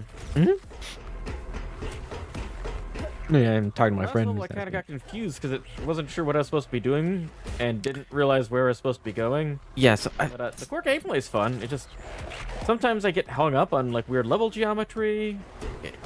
And I'm not sure if I was getting hung up on level geometry or if I was just having weird issues with my keyboard. My keyboard was not... I use a Bluetooth keyboard, and it was, like, desyncing at times. So I'm not gonna fault the game for that too much. Really need to learn not to run directly at people. But the headshots are very satisfying. Yeah, the headshots are incredibly satisfying in this game. So neat movement, but I feel like the level design doesn't really complement it great. Like this tight areas and tubes and low ceilings. Yeah, this part I felt like the level design kind of didn't complement it. Later parts, going throughout the city, the level design is phenomenal. This later parts throughout the game, it kind of goes back and forth sometimes, I kind of felt like. The parts where in rooftops are the highlight of the game, and they're absolutely a joy to play. I felt mostly that I just really liked the game's like 3 first guns you get: the handguns, the shotgun, and the SMGs. They were a great combo of like the shotguns are really good at taking out like stronger, armored enemies, or getting in like kills when you need to. The handguns are great for popping like headshots at mid to long range. And the SMGs were when you ran out of slow-mo and you need to whittle someone down and get an assassin kill to get them back. And as the game had more weapons, the weapons are fun, but there are kind of times where I kind of just felt like I just wanted to stick with what I had, the first 3. And That? Nope. it kind of felt like it got too big almost with all the extra guns. But I kind of started getting into it and understanding, hey, like, Oh, hello. you got to use what we got ammo for. These particular enemies are best if you use this gun for, and it kind of picked back up again. Key card. Oh. But the game is... Flashing light warning. Oh, I'm not showing it. I'm so sorry. Here we go. There we go. I died. You mother. The game was a lot of fun. Hold on. I really enjoyed it. Hold on. I found some parts frustrating. That might just be... One thing I am trying to get, because I think it's going along with streaming, is getting hung up on stuff and getting frustrated, I think, more sooner than I would otherwise, because I feel like maybe my content's not good if I'm just doing the same thing, or like I don't have a lot of time to stream and I just want to finish the game so I can get onto another one, or get further in. And so this game is a lot of fun though. Visually, sound-wise, or audioly, I might say. Great soundtrack, great gameplay, lots of fun weapons, and excellent. Just the right amount of challenge, I think, for the most part. Some places felt a bit odd. Some places felt like they went a little too long. Like one of the first things in the game, it's like you have to call an elevator, or you have to hit a switch and something happens, and the area opens up. And it felt like I was doing something wrong because it was taking so long, and there didn't seem to be an indication of progress. And I was like, are the enemies just going to keep coming forever? And I just have not noticed that I need to leave. But no, it just was going on long, and it was weird.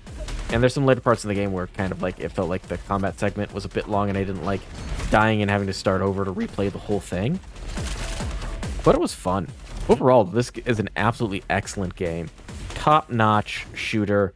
If you're into like fast-paced action, and really satisfying movement and gunplay, like, buy this game yesterday. It's amazing. Highly recommend it. Sprawl is great.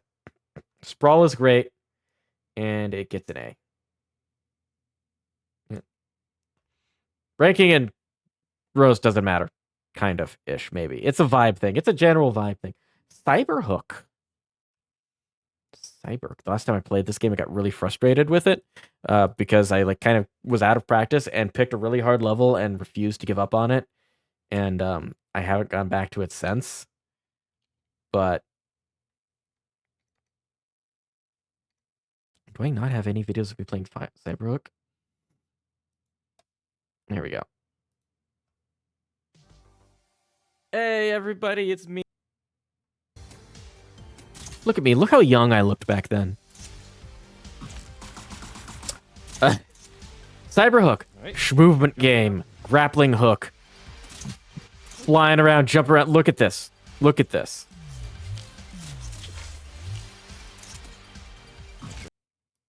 A+. I mean, that's all that needs to be said, right? Look, it's really excellent type platforming. I love this kind of stuff. It's a game that it's challenging, but the levels are relatively short, and so failing does not set you back very far at all. You just respawn right in immediately, go back right in, and keep playing and keep trying. I feel like most of the time, every time like I fail, I get a little bit further each time. There's always one thing that I think is really great in game design, and that's especially for me, is when like you see a path forward. There's a path towards victory. You know what you did wrong. You know what you can do to fix it. You know you can get a little further this run if you do something this way. You know what you should be striving for. And this game has that. It feels great. It's a great challenge in a hard game, but it doesn't feel punishing, and it doesn't feel frustrating too much. Except if you come back to it months later after the first time you've played it and pick a really hard level and just rage at it because you're me for some reason. Why would you do that? Why would you be me? It's just silly. Okay, we can definitely hit that. Kids, friends, don't let their friends be me. Hit it. It's just how it is. But yeah, excellent game. I love it. It's great. And not much to talk about on that one. It's very straightforward, very fun. War Tales, another one that I didn't stream. So we'll look up some Steam footage on it.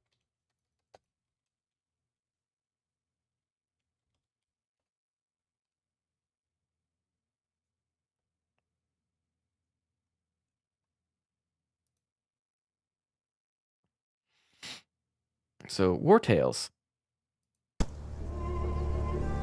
This is a 3 kinds of RPG multiplayer. This is the game that me and my friends were playing, other than like D&D and Deep Rock Galactic, before Baldur's Gate 3 came out, and I kind of miss a bit. petty lords. Medieval fantasy RPG into the for people, like 4 players, and you go around. No wave can. There's political intrigue and a story, and I don't remember much of it. The Baldur's Gate has taken over my brain from it. We take what is ours. We take. But it's got really nice, like, turn-based strategic combat. You can find like characters and recruit more characters on your and train them and level up, and so each player could have like more than one character. Like I think I have 2 archers. I've kind of gone with archers. Perfect. No bandages, no wine, and we're eating rats for the month. What was it again? Easy contract, easy money, right? Soon these will be distant memories. This is the trailer go. I don't think I've seen it. We're under attack! We gotta go!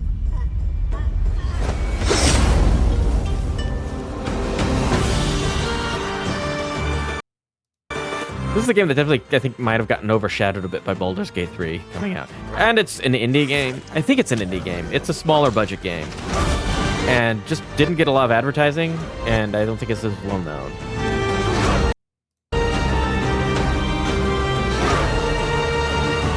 But it's neat.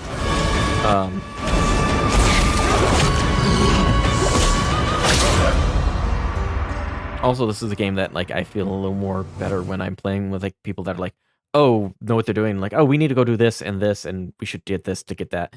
I don't know. It doesn't feel as big as like a role playing game to me as like Baldur's Gate did. Yeah, really fun. Yeah, kind of grid based combat. Like for kind of examples of things that like we have, like one of my archers has like a sentinel mode where like you got to spend action points, and she sits there, and if anyone comes into her range, she fires an arrow at them automatically. So she's kind of like a guardian sentinel thing. She also has a move that like pushes enemies back. Positioning is a big important thing. Like when you are up with an enemy, you become like you engage in combat, like Dungeons and Dragons, where like you are engaged in combat, and if you leave, they get like an opportunity attack and stuff like that. So there you have to have like a disengage to get out of combat, but moving characters around by pushing them can help that. So there's a lot of I feel like this, honestly, at least maybe it's because like the skill set is a little more narrower and specific. It feels like there's more synergy between like players, and like, okay, my character can help move that guy away from you so you can do your thing and we can do this. Turn order is based on player choice. There isn't rolling for initiative. You just decide who wants to go. Whoever goes just goes. Which is neat because there are characters that are like set up for an attack that just goes off then at the start of the next turn. So like big like Warhammers, I think, do that. So, try to like. One of my friends will always have him be the last person to go on one round and then the first to the next, which means that he just basically swings his hammer right away and does huge damage to enemies. It's really great. Like, it's really neat. I wish I could get more time with it. There's a lot of neat stuff with this, and I kind of just wish that I had more time to play it. But Baldur's Gate has taken over game nights, and obviously because that game is freaking amazing. So I think War Tales is going in. I think it's going at the top of B. It's neat. It's fun. I enjoyed it. Again, this is ranking like my enjoyment of a game, not just saying, not an attempt at an objective ranking of quality. And I think I enjoyed it around B. It's fun. It's fun. I'd love to get more. And again, everything above the Reggie line, everything above that. The game is fun. The game's fun. F-Zero 99. Did I stream any of that? I don't even remember if I streamed it. I did not. I don't think I streamed. I maybe did a little bit of it, but I didn't record it, so I'll just look for some F-Zero 99.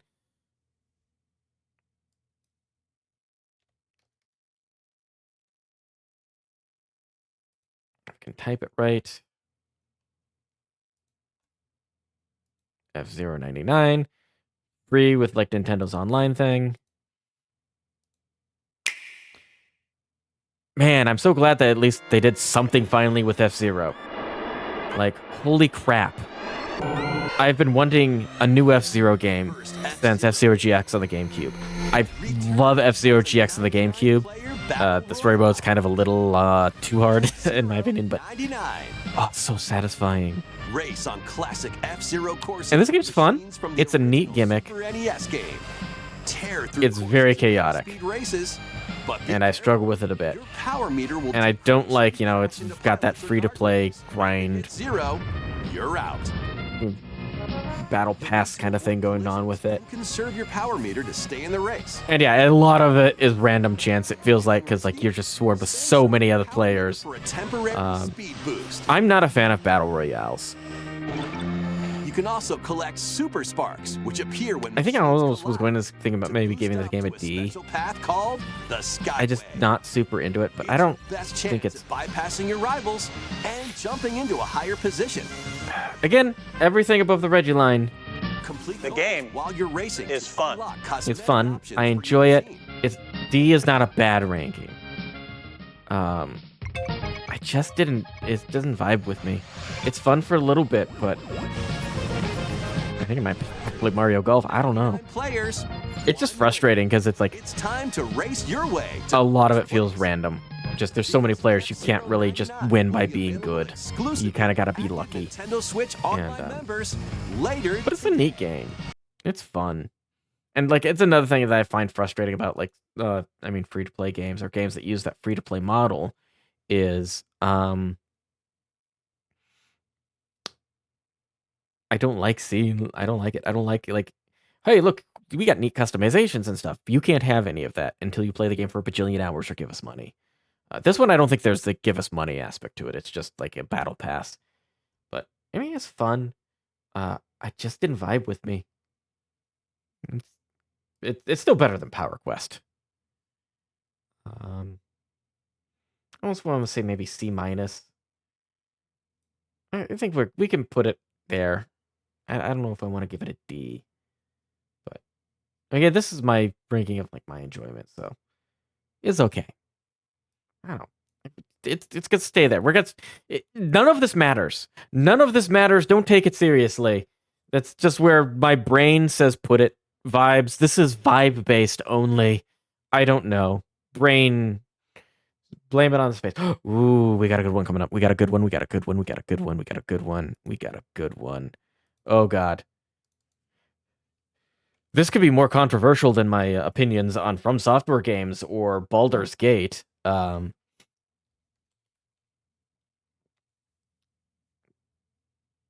Death Stranding Director's Cut is the version that I played. Hey, everybody, it's me, Space Chase. How's it?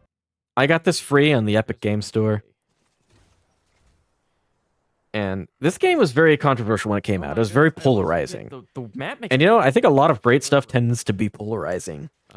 Because things that just about everyone like, usually things that play it safe. And when you play it safe, you don't do anything particularly spectacular or new or amazing.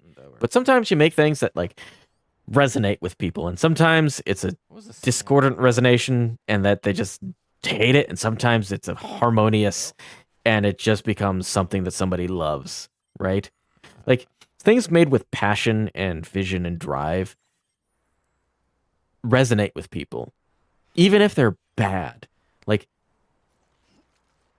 there are people that love The Room, the movie The Room. Have you ever seen that? It's so awful.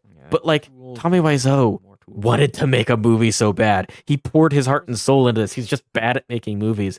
And it made a movie that's still enjoyable to watch, though bad. Very quotable, fun time to just go see that movie, even though it's not a good movie. And like, I will take that a million times over like how many forgettable movies have come out that were just paint by numbers, written by committee, Hollywood. We need to reboot X franchise that just were forgettable. It wants me to go. They didn't try to do anything special. They didn't understand what made their original special. I think like okay. And like, I will take like polarizing. I will take bad with passion, than like perfectly fine but no soul. But this game, I think, is excellent. Is spectacular with passion behind it. Marker A. Where are you? I love this game, and like I was saying, like I don't play a lot of. This year was just not a lot of games for me that were big, open world. Go here, do this bajillion hours of content. But this was one that I could tolerate. That I enjoyed coming back to this world. This is a game that like fixes an issue I've had with big open world games for a while, where like the world is kind of there to be a place in between things to do. Like the world is there for kind of a bit of immersion of like, hey, there's a big world out here, eh? Right? Good for getting around like. And filling time. We pretty much have everything we need. But like, there we go. You're just using it to get from point A to B and go to like markers on a map to do things.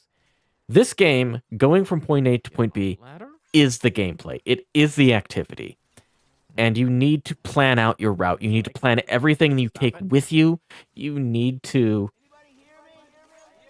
You need to... Okay, we don't even need the ladder. Look at the map and study the terrain and make decisions about what you're doing. And then improvise on your way when you run into things that you didn't expect. And I love that. I love the online aspects of like things people have built will show up in your world, and things you build will show up in other people's world, and you can like them, and it's really neat seeing that somebody used your rope that you put in like an area that was super convenient for you, or a zip line. Getting a zip line network completed in this game was one of my greatest achievements in gaming. It was so satisfying. I loved it. It was being able to zip line across a mountain range that I had so much trouble passing before is so amazing and so satisfying. The combat in the game is not great. There's stealth in it that's okay.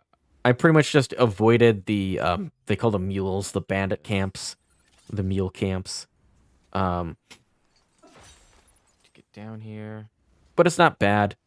It's interesting that like the way the game works, like if you kill somebody, you have to bring their corpse to a shouldn't have brought the crematorium to dispose of them, or you will get a game over eventually as they will void out and wipe out the entire surrounding area. It's gonna be which is a neat idea. What else? I have a lot to say about this game. Ooh, that's a lot of stuff. Okay. And it did lead to one thing where I kind of tried to see what would happen and killed a bunch of people, and then realized, oh god, I gotta take all these bodies to the crematorium. So I built up parts of the road I hadn't finished yet, and pretty chunky. We can do it. Threw them into a truck and drove as far as I could, and then had to like drive through like BT territory and barely snuck through to get to the crematorium and dispose of the bodies. And that is what makes this game great, is this emergent gameplay of, oh crap, I gotta go do this now. Of like going from place to place and trying different things and finding and dealing with the hurdles the game throws you. The story is not bad. I really like the concept of it, of like this death got fucked up. Death is weird. People dying causes problems, all sorts of problems now. There's dead ghost thingies roaming everywhere. It rains time. Rain ages things. Which is a neat mechanic of like kind of putting time pressure on you when you're delivering stuff, because if you're out in that rain, it will destroy their stuff.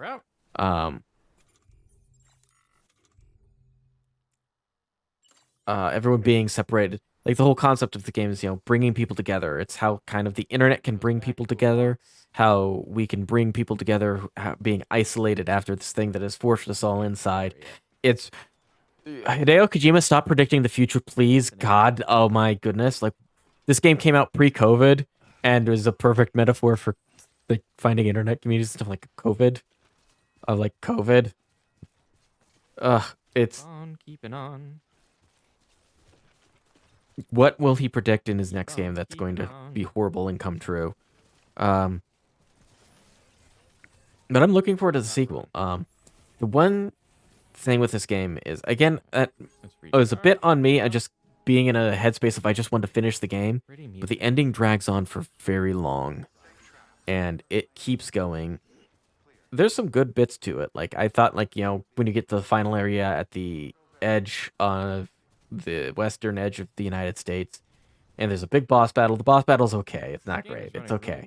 Okay, that'll probably be the end. But then it's like, oh, now you got to run all the way back to where you started, and that was neat. That's neat. And then there's like a big shark boss battle, which was weird. But in the middle of that, there's also like this stealth section, and it really tripped me up because it was, you lose it, you go all the way back. It's divided into segments, and if you lose any of them, you have to start the whole thing over and go through each segment again. And you also have to keep doing it. Like, it's one of those ones where it's just, you figure out what to do, but you have to keep doing it and doing it perfectly. And if you don't, you're sent way far back, and it's just frustrating because now I'm replaying segments that I've done before, that I've beat before, but because they're stealth, and it's one of the things I hate about stealth games, I have to take it really slow and patiently, and I can't make mistakes again where I go all the way back, and it just became really frustrating. And the game doesn't really focus on this much at all. It just felt like it was there because, oh, Hideo Kojima makes stealth games, so we gotta have stealth in this. And it didn't fit with what I loved about the game. And it just felt like a hurdle getting between me and more of like what I loved about it. Metal Gear Solid. And then you fish out, and then there's a long cutscene sequence. There's a credit sequence where you just are walking around an empty beach, and then it just interrupts you to show like more plot. At the time, and I was using for most things. And I just kind of tuned out. The plot is not bad. There's a great reveal at one point. There's one point where, but it's all dumped on you right at the end. Theory of evolution, umbilical cords. There's a great reveal that was pretty neat. There's some interesting stuff with characters that I don't feel was really explored much at all, and then just dumped on you at the end. Volcano Orange. And it loses its weight from that, and it kind of dragged the game down for me. But I do want to jump back in and explore more of it. I want more of this world. I really love it. This has kicked off a love of like games where apparently I just pick up stuff and take it somewhere else. Because I started playing like SnowRunner now recently, and then I jumped back into Tears of the Kingdom and was joking. Like the first mission I picked up was, hey, bring a bunch of logs from there to here, and like I'm trying to build a contraption, and I'd end up driving a truck full of logs into this like village, and like it's kind of from this. So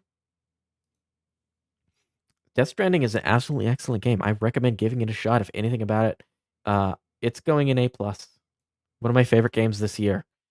Super Mario Brothers Wonder. Played that one off stream for the most part. I did play a little bit on stream. Let's see if I've got anything for it. Here we go.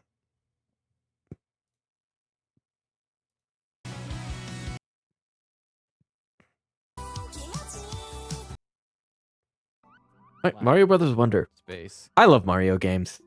I love the 3D games. I love the 2D games. I love Mario games. I love Nintendo. This game was The visual style is amazing. The visual style is so joyful. I'm so glad they revamped the visual for the 2D Mario.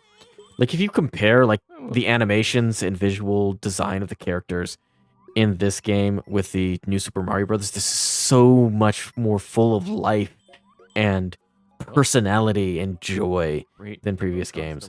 The Wonder Seeds are a great mechanic where almost every level has, like, this unique gimmick in it that takes a twist on the Mario formula and does like something fun with it. The power-ups are fun and weird and unique. The online is neat. The Dark Souls-esque online where you see shadows of other people playing. And it does it in really creative ways. There are these levels where like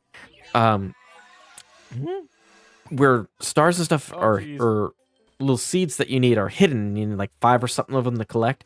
And hints are kind of given by blocks that only specific characters can see. So, like, if you pick Luigi, you can see Luigi blocks, right? If you pick Peach, Peach can see Peach blocks. Yep. And if you're playing with other people, like, locally, that's kind of cool because you can communicate there. But also, it works when you're just playing by yourself, but you have online on because you can see the shadows of other people playing who then, like, find a block you didn't see. And that leads you towards, like, the seed you were looking for. And these really cool little hidden levels where like you see someone suddenly go behind a wall and you're like, oh whoa, wait, how did they do that? And then you kind of look around and you discover it for yourself, and that's really cool. This game is really fun. I absolutely enjoyed it. Something about it just didn't stand out to me as big as like something with like Mario Galaxy did, or Mario Galaxy I would say, or Mario Odyssey, which is why I would put it at an S rank. But I enjoyed this. This was a fun off-stream game to play and just relax and get to enjoy. And for that, that's the another short and sweet one, but like this goes in A+. That one goes in A+. Okay.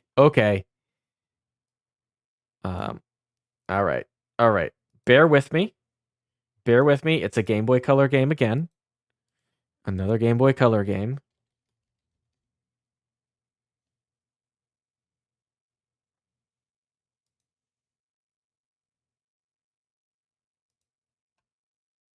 We got Top Gear Pocket 2. Here we are. Top Gear Pocket. God, I love this game visually. This is the game, again, that I picked up from my local game store, used game store, This game is based on the label. Rocking theme song. We're going to sit here and listen to this for a bit because Also the theme song, listen to it.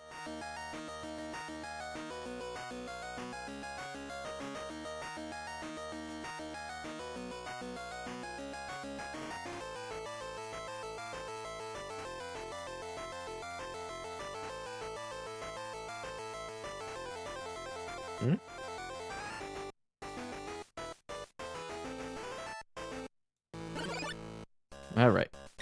We're going to go into a championship, and we're going to start a new one. We're going to... All right, anyways.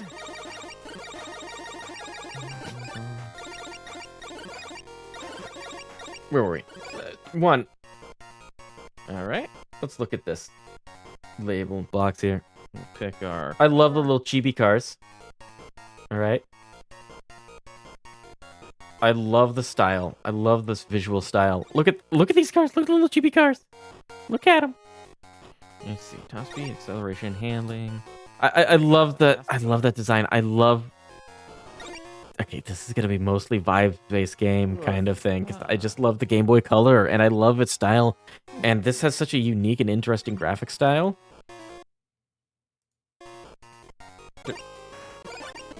I'm gonna turn on. Let's get into the. Oh, also, this was one that all right. There's no sound during gameplay, during the actual races, so I just would turn on Eurobeat and listen to Speedy Speedboy or something while we're racing. But we spun out already. Hold on, let me make sure I put.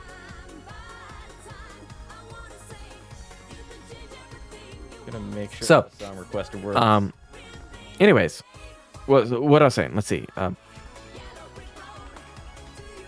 This is a game that I would kind of refer to as like a catch-up racer, where, you know, you're not. It's not like Mario Kart where you're all in this group together and you're racing back and forth.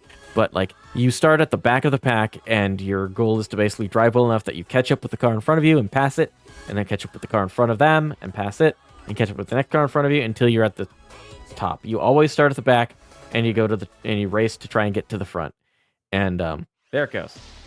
All right, yeah. So use exclamation SR and then paste the. That is not. Oh god, this is gonna be troubleshooting a song request. Woo! This is, I think, the second time I played this game on stream. Alright, let's get some gameplay. Here we go. Look, this is on the Game Boy Color. I love this effect for racing games. This is so cool. Again, I don't know. The controls are tight. In a few seconds for the next nice. one. It's easy to just jump and play on arcade, but like the career mode is pretty good, where you actually make money by winning races, and then you use those to increase the stats of your car, and it's just fun. It's fun. I like to pick up the career and just run through it. There's some interesting things with it that I learned that though like. What's interesting, putting it in like manual shifting mode kind of feels like putting the game in easy mode, because like it's supposed to be a risk reward thing where like, okay, you have to manually shift now. Woohoo! But you really only need to do that at the start of the race, but you also gain like 10 miles per hour at max speed. And there are, I think, some races in the arcade mode that you can't beat unless you use manual transmission, because you just can't go fast enough. And I think some of that is kind of odd.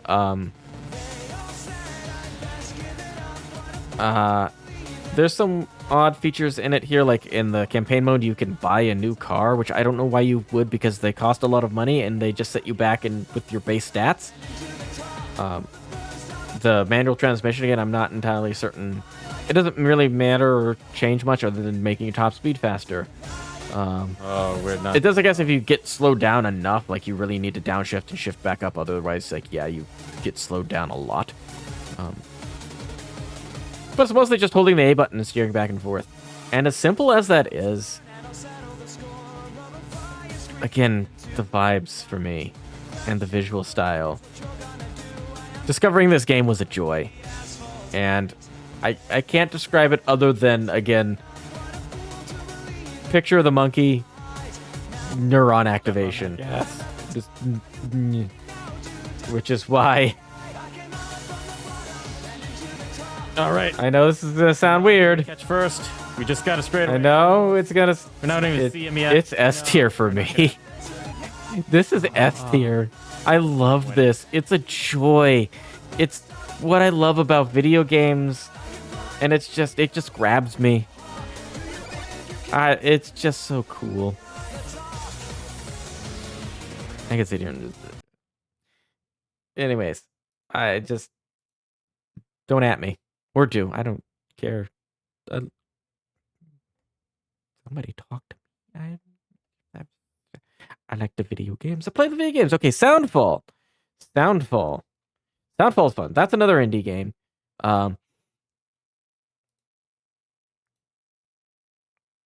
Hey, everybody, it's me. All right, Soundfall. This is a fun game. So that's a top-down twin-stick shooter,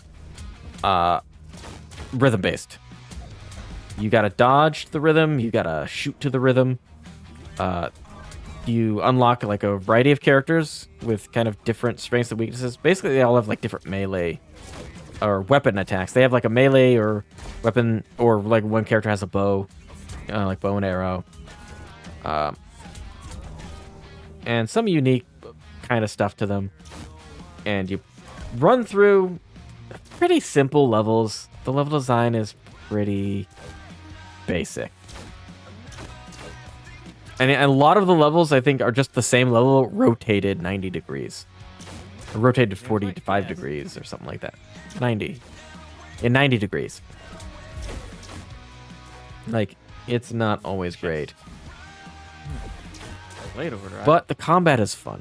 The shooting is fun. The guns are all unique. You'll collect new guns with different abilities and like power-ups that do different stuff.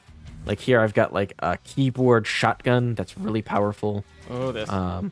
There's elements to the guns like fire and shock and stuff like that.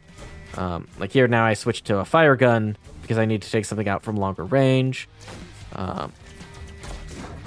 And then I've got the axe, and the axe heals me because I have an ability for that. My ultimate ready, and bam! And yeah, the axe. Oh, It's like a freezing property. Oh yeah, it's my super. That's why. a lot of games I tend to like stick with like one thing that I really like, and this game got me to play and try and enjoy just about all of its characters, and I like that about it. And the music is phenomenal. It's got a great soundtrack. There's some songs where I was just rocking along with it and just loving it. I kind of got to about a halfway point through it, I think, and kind of put it aside. I would love nothing more than to find some people that want to collab and play this game with me, because it is a 4-person co-op game. I want to get back into it, and I'd love to play with some people. So if there are any VTubers, streamers out there that want to collab on this, hit me up, because I want to get back into playing more of it. It's fun. It's a great game. Even though the level design is a bit uninspired in a lot of places and repetitive, you know, more like doing something fun over and over again, still doing something fun. So I put this one, I'm gonna say A. I'm gonna put it at in A. I really like that. What is this one? This is Bomb Rush Cyberpunk. So next is Bomb Rush Cyberpunk, another big anticipated release this year, based off of Jet Set Radio, game that I never played on the Dreamcast. So much personality in this game. I have not finished it. I kind of fell off of it. Absolutely stellar soundtrack. Speaking of like great soundtracks in games, probably the best soundtrack of any of the games I played. I see lots of people playing it, doing like really cool stuff. People have imported their VTubers into the game. They've imported their own custom graffiti, which I'd love to do. I think that's something. I think the graffiti is something you can do like after like the end game. I did not beat the game. It kind of got repetitive to me. I kind of felt I was just going around, doing tricks, all that. It didn't feel like they really introduced new mechanics with each area. There's just another area, and you do more tricks, and you gain up your points and do the next like event. And I don't know, it wasn't vibing with me. I want to keep it up though, because it looks like a ton of fun. But God, there's too many games and not enough time. Because I would love to play this game more. And again, like I don't know, I sound like I'm kind of like I'm not like that much, but the game is fun. Reggie doesn't lie. The game is fun. Visually amazing. Soundtrack is absolutely astounding. Fun, kind of simple, old school skateboarder around kind of gameplay. Neat combo system. Great visual style and personality. Just didn't vibe with me as much as a lot of other games. So this one, I'm kind of thinking I'm going to put the Bomb Rush. Bomb Rush is going to go in B for Bomb Rush. Let's go at the top of B at least, but, Pizza Tower. I need to play more Pizza Tower. I think I missed something. I feel like with Pizza Tower, I missed something. I think maybe part of it is the game is supposed to be short and you replay it for S ranks or P ranks.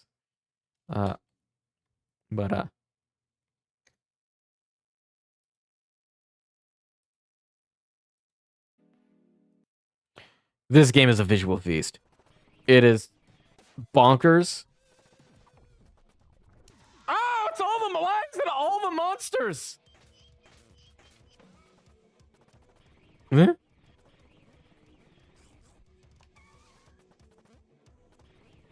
But oh man, it is a joy. Why does it sound like there's no? Very quiet. Yeah. Damn, I must have my audio off on this one because I'm not hearing music. But or like the audio not set up great. Get out, indeed. Yeah, I should go back and play through more of it. I think I missed something because I killed that green guy. I don't know. I don't know how it works. Cool. But this game's a lot of fun. Platformer, 2D, high. I'm getting jump scared by my own VOD. I don't know how to rank this one because it felt like very short and sweet, but I loved every minute of it.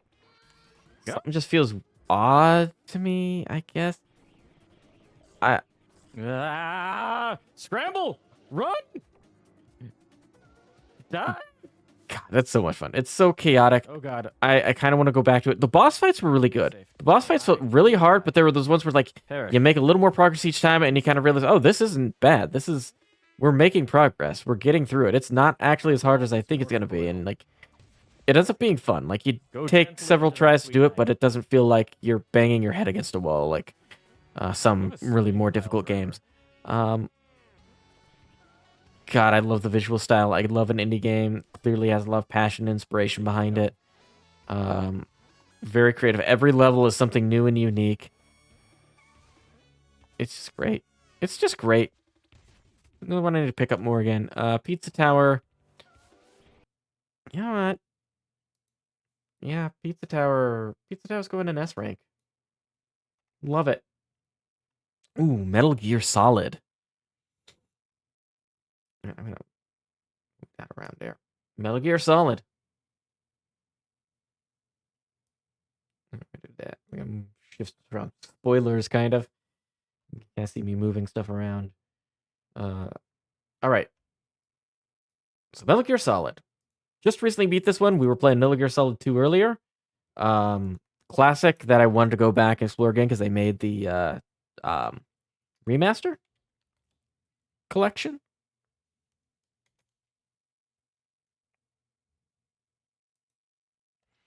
And this is fun. It was fun getting to see this classic. I've watched people play through it.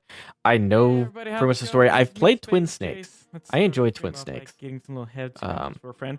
Oh wait. But you know, people say that the original is better because it's more grounded. Snake is naked. Don't look at a snake. All right, here we go. All right, screw it. We're gonna shaft grenade it. But I need to get some water.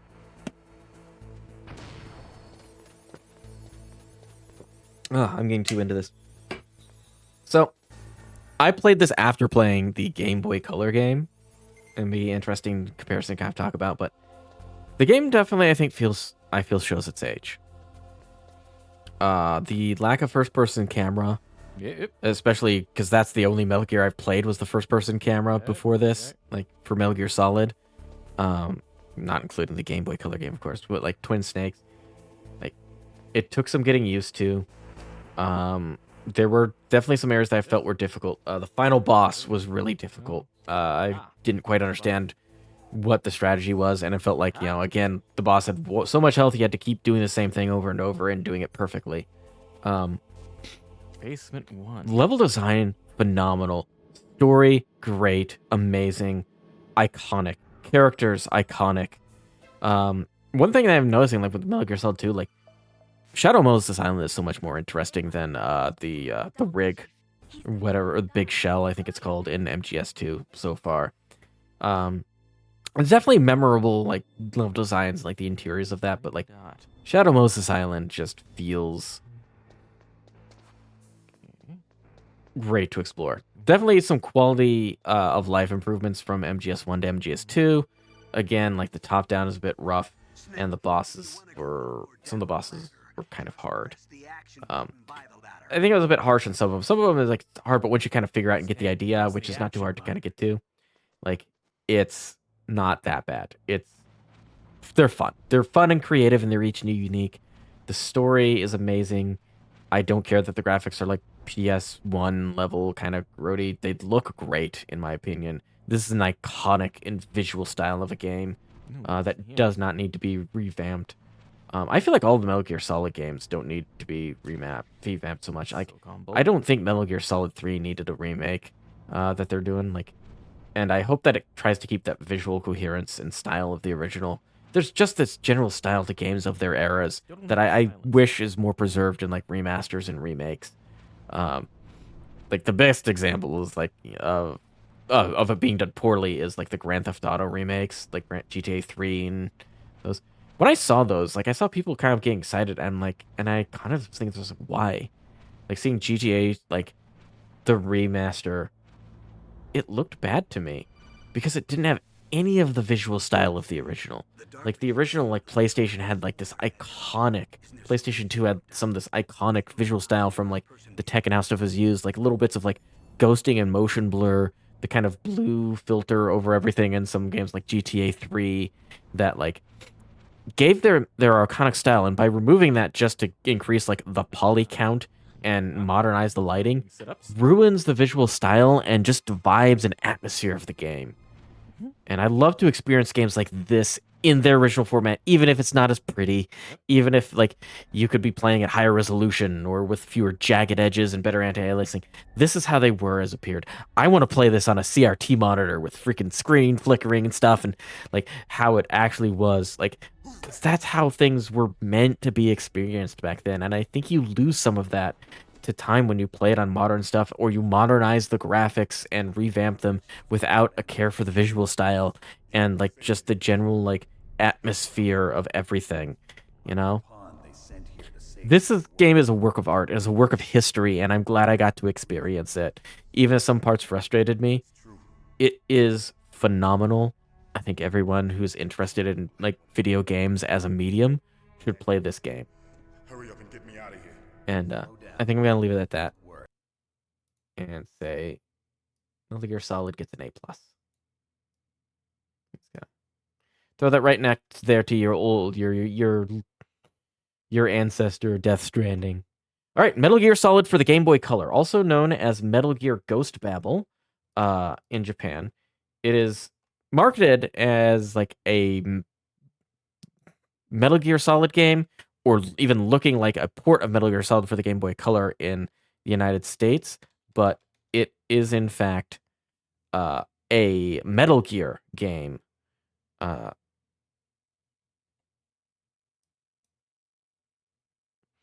It is a kind of in between. It was released after Metal Gear Solid and MGS2, I believe, of course, because it is for the Game Boy Color. And it came out. I stole some Energon goodies from Jace's secret stash when they weren't looking. Tastes like Baja Blast and battery acid. Do not recommend. The fuck? Hold on. You did what? That's been you this whole time? What are you doing with those? You can't. Yeah, they don't taste good. They're not for organic consumption. They're for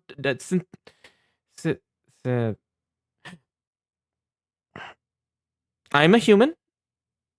I don't know what she's talking about. You didn't see that. Metal Gear Solid for the Game Boy Color. From your kind. Second Command? Oh. Kind of late in the game here. Maybe we'll go back and get something from earlier. I don't want to spoil too much. But yeah, Game Boy Color game that was kind of a halfway point that adds some of the gameplay elements of Metal Gear Solid to the general style and game design of the older Metal Gear games, Metal Gear 1 and 2. So it's kind of like a halfway point between Metal Gear 2 and Metal Gear Solid. Yeah,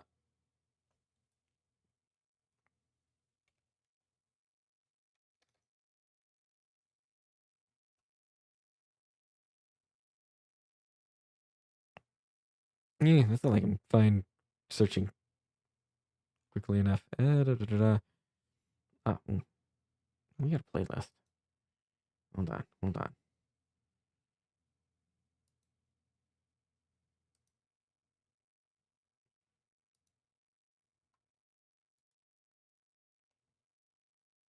I apologize. I'm janking this up now.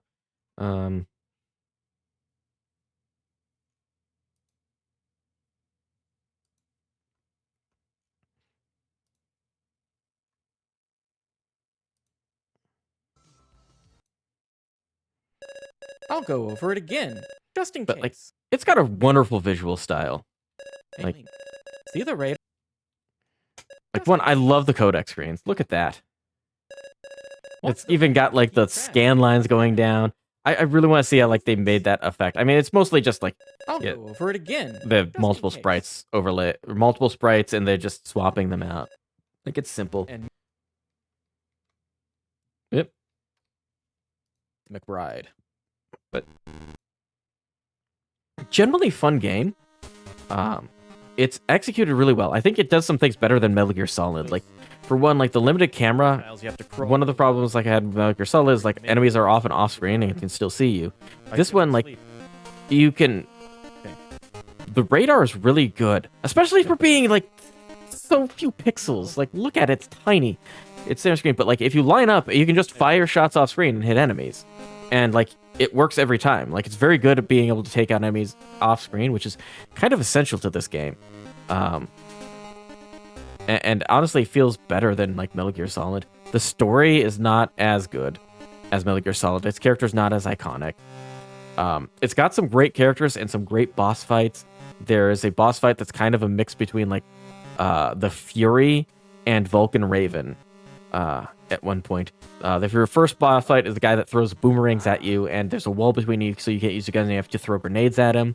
There's a boss fight against someone who uses puppets, who knocks out the lights and fights you in the dark. And you have to use your night vision goggles to see which of them is the enemy and the other's a puppet. If you shoot a puppet, it shoots knives out at you. So with infrared, with the heat vision goggles, they all look the same. So you need to use night vision to see them, but when you put them on, they will throw a flashbang that will blind you. So you need to get a quick peek at which person, like which of them you need to be shooting, and then it's it's like the shuffle game, where like cup and balls. You need to watch and see which silhouette is the one in infrared that you need to follow and shoot, and it's really cool and clever. The final boss fight against Metal Gear is very difficult. It kind of got frustrating. It's especially frustrating if you play this game on a Game Boy Color. I highly recommend. I definitely would have been really frustrated and might have even given up if I were playing this if I weren't playing on an Analog Pocket and could save state before the final boss. Like it forces you to play multiple stages of like the final boss and things all in one go, and like I didn't do that. I just don't have the patience for that anymore. But like to put Metal Gear Solid on the Game Boy Color and have it be a genuinely excellent game. Okay. That really captures, like going and playing Metal Gear Solid, I recognize a lot of stuff. The weapons were very similar and the same. The VR missions, there are VR missions in it, and they're a lot of fun. Some of them are taken directly from the Metal Gear Solid for the PlayStation. And being able to recognize those was so cool. But this is a genuinely great game. I hope they put it in the Metal Gear Solid collection. In either the next one or like if they expand the current one. Because it's a game I think a lot of people have not experienced that I think they should. Especially if you're a Metal Gear fan. Like, this is a very good game. And, This is where we go. Nope, honestly, not allowed that door. just for me, because I love the Game Boy Color and I love its visual style, I think Metal Gear Solid for Game Boy Color. Again, this is my personal enjoyment and vibes. This is getting S rank. I don't think it's a better game overall than the original Metal Gear Solid. The story is not as good. It's not as iconic. It doesn't have... But, like... What do you come in here? I think gameplay-wise, actually, it is a little more tighter and better designed in places. It's missing some of the older jank, but, like... Hey, nobody I love it.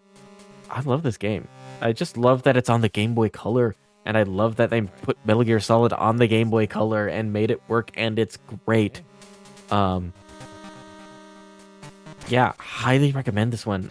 This one cost me $100 off eBay, and it was worth every penny. It's the pride of my Game Boy collection right now, and yeah, I want to play through it again. If I can get affiliate and get like more people showing up, I will do another stream of this game. I love it. I want to share it with more people. It is an amazing game, and yeah, that. But we should move on to Street Fighter 6. Street Fighter 6 is interesting. Let me bring some footage up of that one real quick.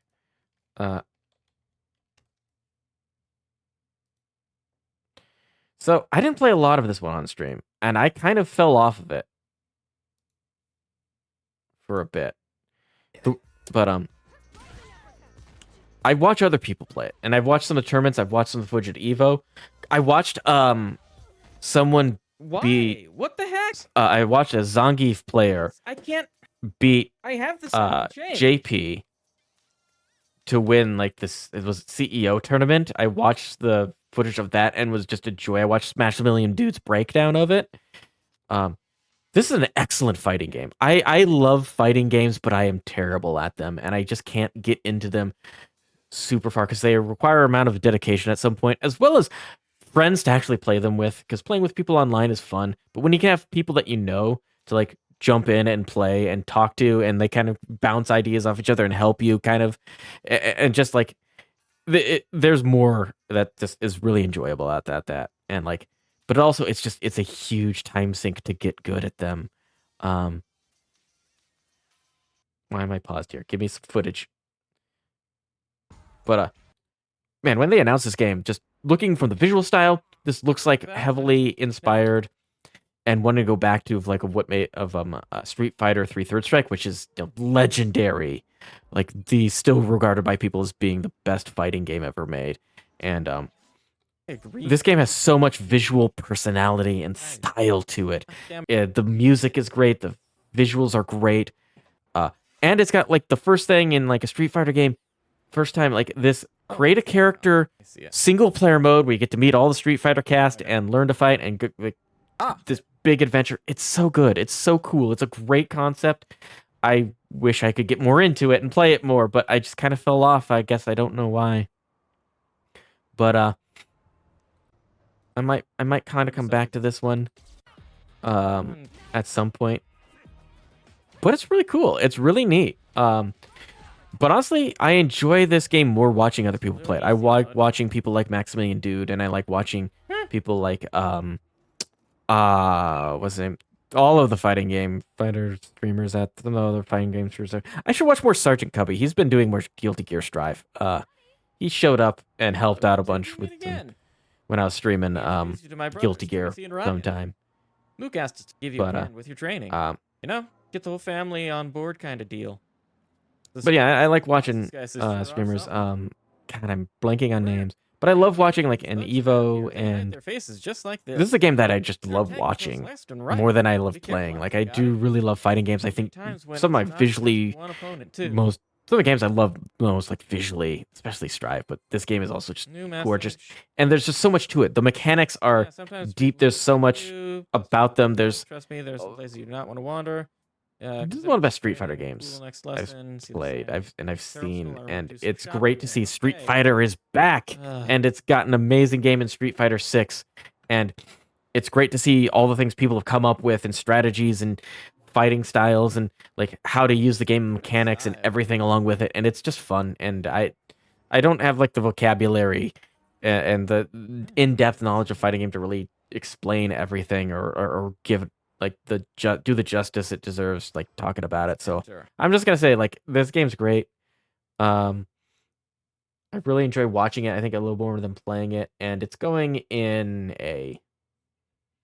I think generally like my enjoyment of playing it, like the online or the single player, just a bit repetitive in playing a lot of like fights over and over again, and but it's fun and I love watching it.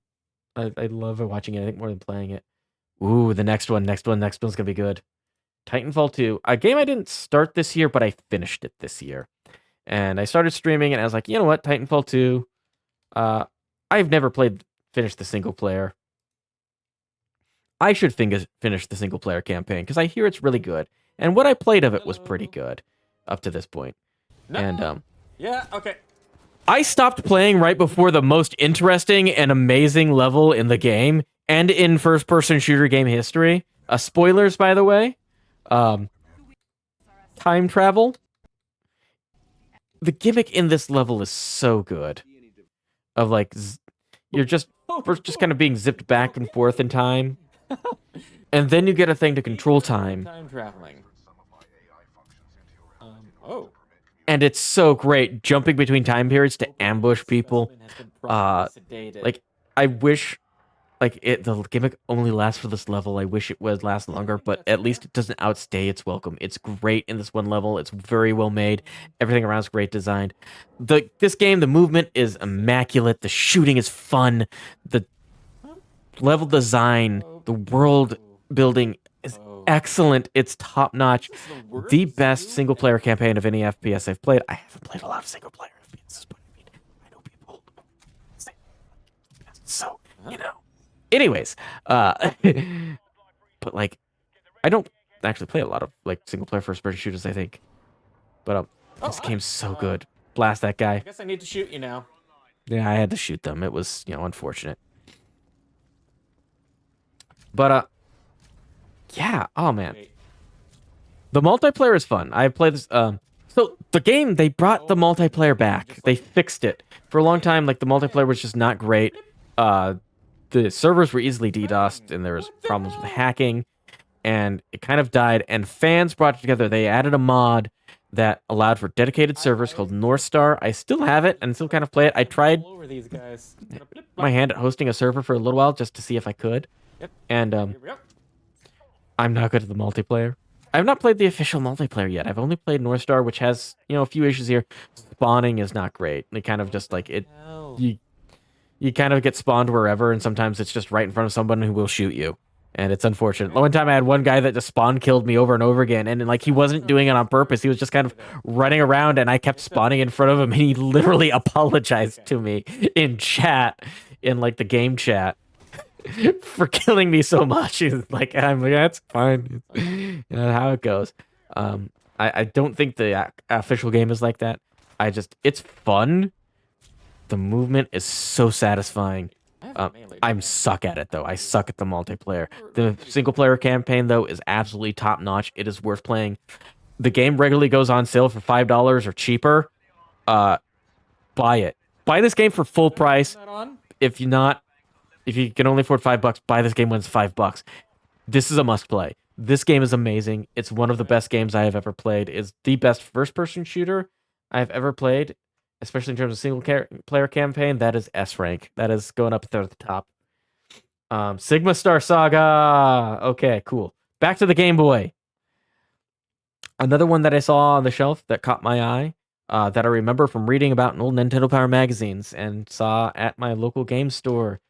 Sigma Star Saga. It is an incredibly unique concept in a video game. It is an RPG, where the No?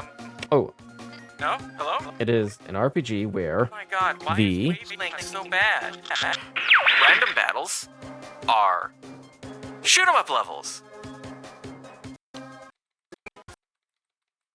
Hold on, what's going on here? I should probably not talk during the teleporting process, just, for realism.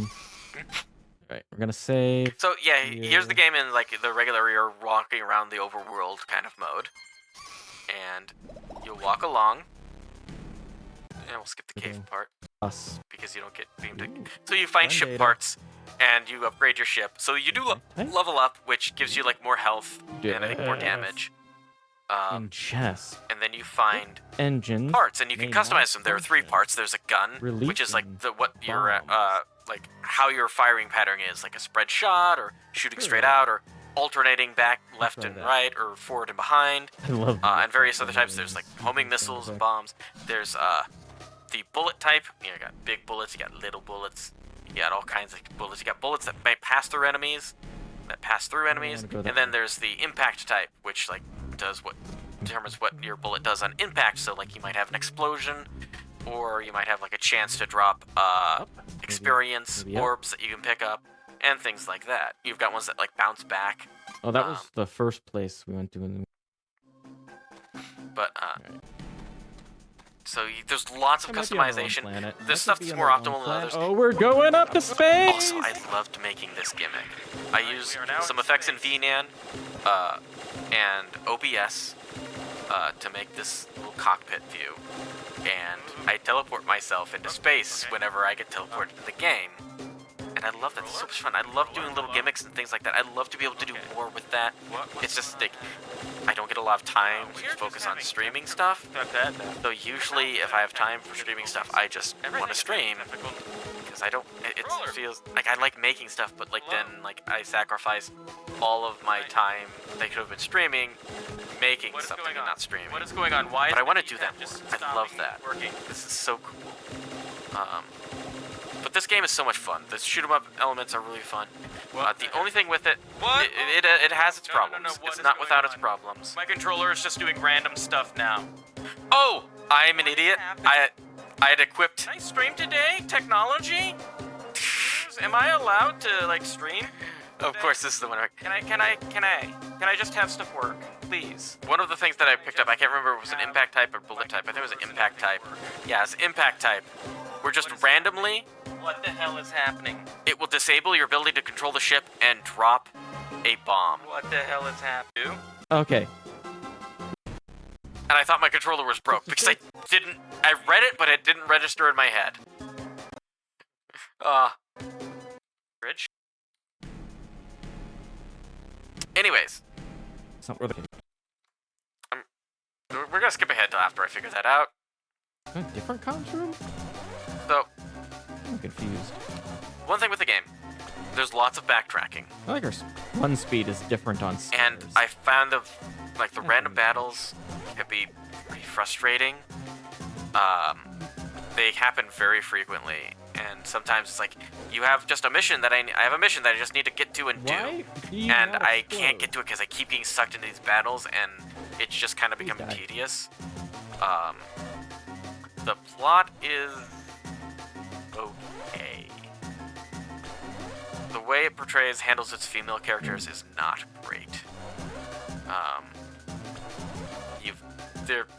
There's a weird love triangle thing, kind of, that doesn't make any sense. Your character's not really that likable, but like you meet an alien lady, and of course you walk in on her dressing, and now I think you're supposed to have had a crush on her. She just immediately has a crush on you. It just is infatuated with the main character and obsessed with him, and like wants to have his babies or something. I don't know, kind of. And like it's really weird. It's like and you're apparently just ready to betray humanity now for that alien. Ow. Whatever the aliens got. I don't know if they got human anatomy. Where are we going? I mean, as a human, I know what human anatomy is. We have like the face. I didn't shoot enough people. Human parts. Because I'm a human from Earth, which we've established many times, and people should not be doubting this. Okay. Alright. Anyways. Oh, okay. Oh, yeah, this is a weird boss fight. Having a boss sometimes you get these weird combat sections that just aren't as good, that great, like out in the overworld with your basic gun. They play as kind of like a Zelda game, or a typical RPG where you get items that let you open up more areas, so you can backtrack to places you've been and find more stuff. That's not gonna work. And like, as much as I had the problems with how this game was tedious with the random battles, I did play through the game, and then played through the whole game again, New Game Plus, and I did 100% it. I really liked this. I had parts that were frustrating, but I wanted to keep going and playing with it. Most of it, I think, a lot of it, because I just wanted to keep the gimmick of come back? teleporting to space. And I'm attempting to sabotage the Overlord's bioweapon. He's been using and then we're going to space again. There were 6 special planets, but I don't know why he needed them. I just like that. I found one. He's missing. But I found one. He's missing. It's got some planet. No. kind of problematic problematic aspects in how it Fair. handles Without its one, female characters. we're helpless. You need to transfer a station. The plot's fun. Can you do it without the but kind Overlord of finding out? and a bit weird and not Starbase quite 5 with 5 coherent. New orders placed It's developed by Yep, WayForward, above who makes the Forgotten Shantae Planet games, in which a are also few games that I hours. The really crew will love. follow commands upon your Yeah, this was a arrival. game that like I How can saw I it on a help you? store shelf and I You already remembered have, but like Wrecker, do one reading thing. about it of like From this really unique this? concept, and I wanted to try it. Check out And the I'm manual. 100% glad I picked it up and did because Can it's we be really safe here? cool and unique, and there's nothing Yes. else out there like that. It will take a And I while would for love Hackman to to see a catch on. sequel to this. Congratulations, Mr. It's Wrecker. got some You just issues. hijacked I a think full maybe the Starbase. random battles could be toned down a little bit. Or Looks maybe like you give have you an something incoming like, you know, transmission in the Repel, car. like Pokemon has I'll that take it lets you here. not have to deal with them for a little while while you do like the quest Mr. stuff. Wrecker, Maybe have like found the our stray sheep. you know Where is she? world stuff fleshed out a I'll little tell you more. in person. Um, Get to Starbase not all 4 of to the double. weapon combinations and stuff that you get are viable. You make a lovely Most of couple. them are fun. I wish you both a safe voyage. And you don't have to optimize everything. I love having lots of options in games, even when the options aren't good options, Man, I wish because they're dating fun and they agencies add flavor to just the world. They infiltrate add an flavor enemy to the game, and starbase it's and neat, and I like doing that. accidentally walk in on someone changing and then hide in a cargo crate for like a day with them, and boom, you're a couple. Yeah, right. Like you're weird. Like they tried some weird romance thing with like the female characters and the main character that just they immediately become jealous of each other as soon as they meet. It's really If weird. you It smooch does her, not you get pass the wings. Bechdel That's, test. That's pretty. It's yeah, that a weirded nice me perk. out. But I love the character designs. I love the art style. I love the visual design of this game. I love this unique, gimmicky concept. I want to see more of it. WayForward, make another one of these. Make a sequel, please. Please. This game was fun. But for this one, You have to press the A button. I mean, there was a lot of tediousness to it, but I think we're gonna make a category just for this one. Here, we're gonna make. It's not quite an A.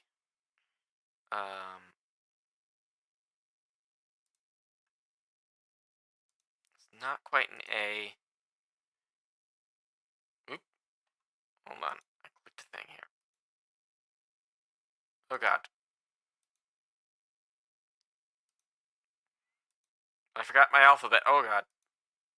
Oh god! Oh god, I've fucked up the alphabet. I'm sorry. What's going on?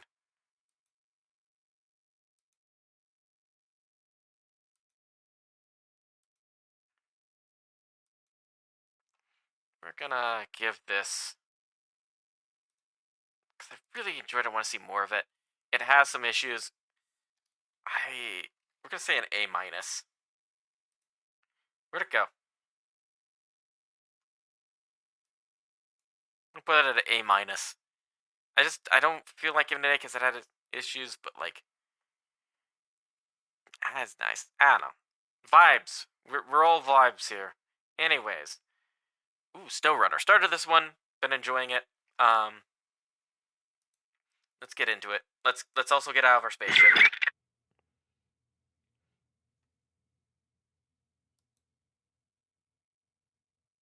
All right, SnowRunner. This is a fun, relaxing game. Kind of. Sometimes it's not. Sometimes it gets frustrating. So this is a kind of simple game. You start off in truck in Michigan, and you gotta do things. You gotta take stuff from place to place. You gotta do trucking missions, you know? You gotta be a trucker. And it's all about going through, like, this destroyed terrain, because, like, there's been, like, flooding. You've got lots of mud in the future harder areas. There's gonna be snow. Like, it takes you to Alaska briefly to be like, hey, look, there's snow. And then it takes you back. It's like, hey, you should probably go back to Michigan because Alaska's might be too hard for you. Main issue with this game that I kind of had was not understanding what I was doing wrong. The game could use a little more guidance on what you should be doing, what missions you should be taking. I found it frustrating trying to take missions and then getting stuck and not being able to complete them after doing like the setup and getting the stuff that I needed and taking it most of the way. That was really frustrating. Part of it is like the game does not explain some things. Part of it is like me not noticing stuff. Like one thing that I noticed that I didn't notice was one outside the first garage you get to, there's a truck, and that you can just go in the menu and say change trucks, and you can get in that truck and then recover it to your garage, and now it's your truck. And I was using that truck for a while and didn't realize you can purchase 4-wheel drive and engageable and a lockable differential, which helps a ton with getting through off-road muddy terrain and got me through places that I thought were impassable once I realized I could do that. And after that, the game's opened up a little more. I've still had some issues where I went through like a multi-part one last time I played where like I got a big like trailer that I probably should have known better than to try and bring through and got stuck and had to undo all of my progress on the mission, and that sucked. But this game is just fun to kind of drive around in, and it's very beautiful. Again, something image of monkey. I should have just put that image in OBS and just put it on a thing so I could just show it. Image of monkey, neuron activation, tires and mud and motor sounds for me. I don't know why. Like this, I got into like Dirt Rally 2.0, kind of the same thing. I just visually like games where I'm driving around in a car on dirt. I don't know. But like this game visually is very beautiful. I love it's got that it's a Strand type game. It's got that Death Stranding vibe of like plotting out where you want to go and how you're going to get there and planning it all out and planning how you're going to carry everything and executing on that and improvising when you run into problems. And it's a lot of fun. And it's fun. This is one that I like to just pick up on a Saturday, especially if I feel like playing something earlier in the day. Oh, treat. I just pick it up and play it and like enjoy and just kind of relax and veg out. I love it when people show up in these streams as well to kind of just chit chat and hang out because this is a hangout game for me. Snow Runner available for truck. It's very fun and relaxing. Just frustrating and hard to get into in the start. But it's fun. I like it. This might go up later over time as I play more of the game, but for now, I think SnowRunner gets a B. I'm gonna B. It's in there. It's like gets frustrating sometimes, but like it's got great vibes. I think B is kind of like the vibes kind of category. It's all vibes category. This entire thing is vibes. I don't enjoy things on quality. They go into my brain and make me feel things, and I can't always explain exactly what it is. Dead Heat Scramble. We got a Game Boy game. An original Game Boy game. Called Dead Heat Scramble.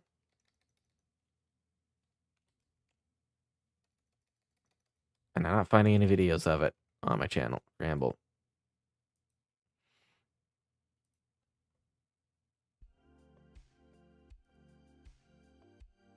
So this is the Game Boy game. Get ready for that. There's a streamer I just randomly came across recently. We're just And he's a lot of fun. You should go check him out. He's called Cal Cody Proctor. But he is doing a thing where he is playing every single Game Boy game like Tears of the Kingdom ever made in chronological order. But like And one of the games that I watched him play that he enjoyed on stream was this game called Dead Heat Scramble. There's something I need to look at. It's like, ooh, a piece of candy everywhere. Spoilers for when I get to Zelda. But there's You hear me talking here. between me and Gerudo Town but that catch my eye and make. I went to my local game store to kind of look at some of the games that I saw him playing because I was taking notes like, oh, this looks fun because I love Game Boy games. I love Game Boy. Game Boy Color, Game Boy Advance. And there's some there. There was Balloon Kid, which Pop in if you want. I didn't put on later. this. No worries. Oh, yeah, sure. I got Balloon Kid on this. Sorry, I'll be back real quick. That as a kid. I think I only got as far as the final, or not the final, the first boss. Anyways, so I saw it at my local game store and it was cheap because like it's this game nobody's really heard of and it wasn't really popular and it's not good, but it's good, you know?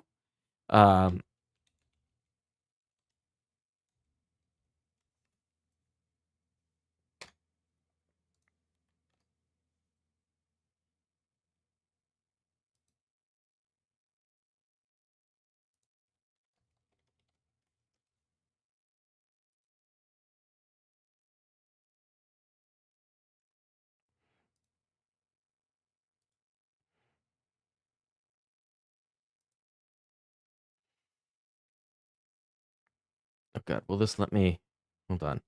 Let's screenshot this here or I'm gonna download this.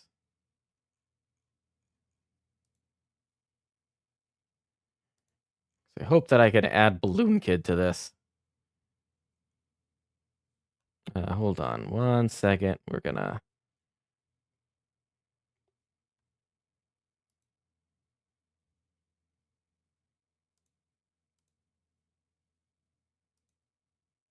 Oop, nope, that's not it.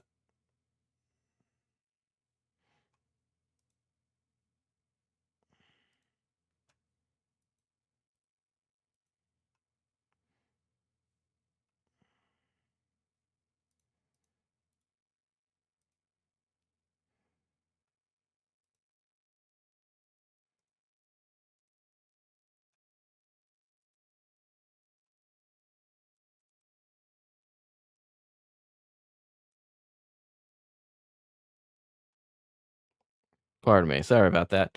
Ignore the accidental inception where I re-uploaded the tier list to the tier list.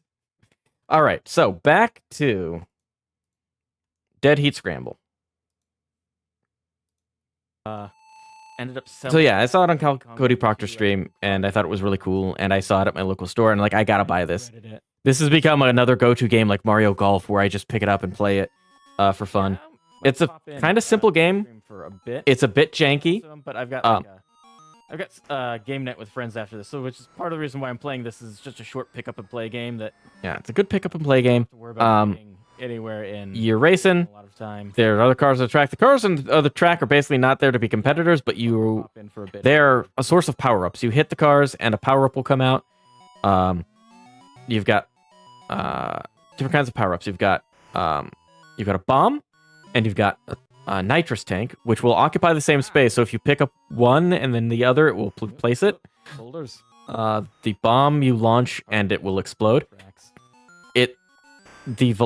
How far the bomb goes is kind of based on how fast you're going. It also does not have collision detection. It just creates an explosion after it travels so far or so long. And so aiming it is very difficult. You basically have to kind of guess when a car is going to appear and fire it and hope that you hit something. Lack of experience from the nitrous makes you go faster. You get tires that give you more grip so you don't slide on the turns. Low budget, low time. Actually, when you go those corners, you don't actually have to turn. Your car will just turn automatically. Other times, without it, your car, it will turn to face the right way, but it will skid and slide to the side a bit. And the last one is a clock that stops the clock. You basically have to get through each of these segments. It's divided into 10 segments. We started, and it shows you how far you get in each one when you fail. And Borderlands 2. It's divided into 10 segments, and you have to get through each segment within its time limit, and they get progressively harder as you go. With the bomb, again, it's very hard to hit something, but when you do hit a car with a bomb, it drops a nitrous, a clock stop, it doesn't matter what we put and a grippy tire, because this game and an item that's exclusive that you can only get from blowing up another car. So invincibility. And you basically hit up on the D-pad to hit the nitrous, and you just let go, and you'll fly through everything. Your car will turn automatically because you got the grippy tires. It's really cool, and the later levels, it is mandatory that you would get like at least one of those in order to pass it. It starts off really easy. The difficulty curve is pretty steady, though it does get noticeably difficult around stage 6 and 7. 7 is about where I normally fail my first run when I play this game. You can jump those gaps when it splits there, which is kind of cool. So if you don't want to deal with the obstacles that you come across the other, you can jump across. I don't know if I'd figured it out yet in this stream, but it's a game with a lot of concepts that I would love to see someone make something based off this. Or if I could, I almost had the idea of maybe I should try downloading or trying Godot or something, and to see if I could recreate this and maybe fix a little jank. Just to test it out, but this game's fun. It's good, simple fun. It's Game Boy fun, I pick it up all the time to just kind of play when I'm watching TV or just chilling out to relax. It is a hidden gem. I'm a diehard Cal Cody Proctor fan now because he introduced me to this game through his streams. I go watch him. He's fun. With a bomb, but you get every power up. You get nitro boost. You get invincibility, which is the only way to get invincibility. It's fun. I love the visual style. I love the old Game Boys. And I know this probably is going to look weird Especially if someone comes in suddenly right now and sees Metal Gear Solid here and Baldur's Gate here and a freaking Game Boy game. I was saying this earlier. An S rank. But I love this game.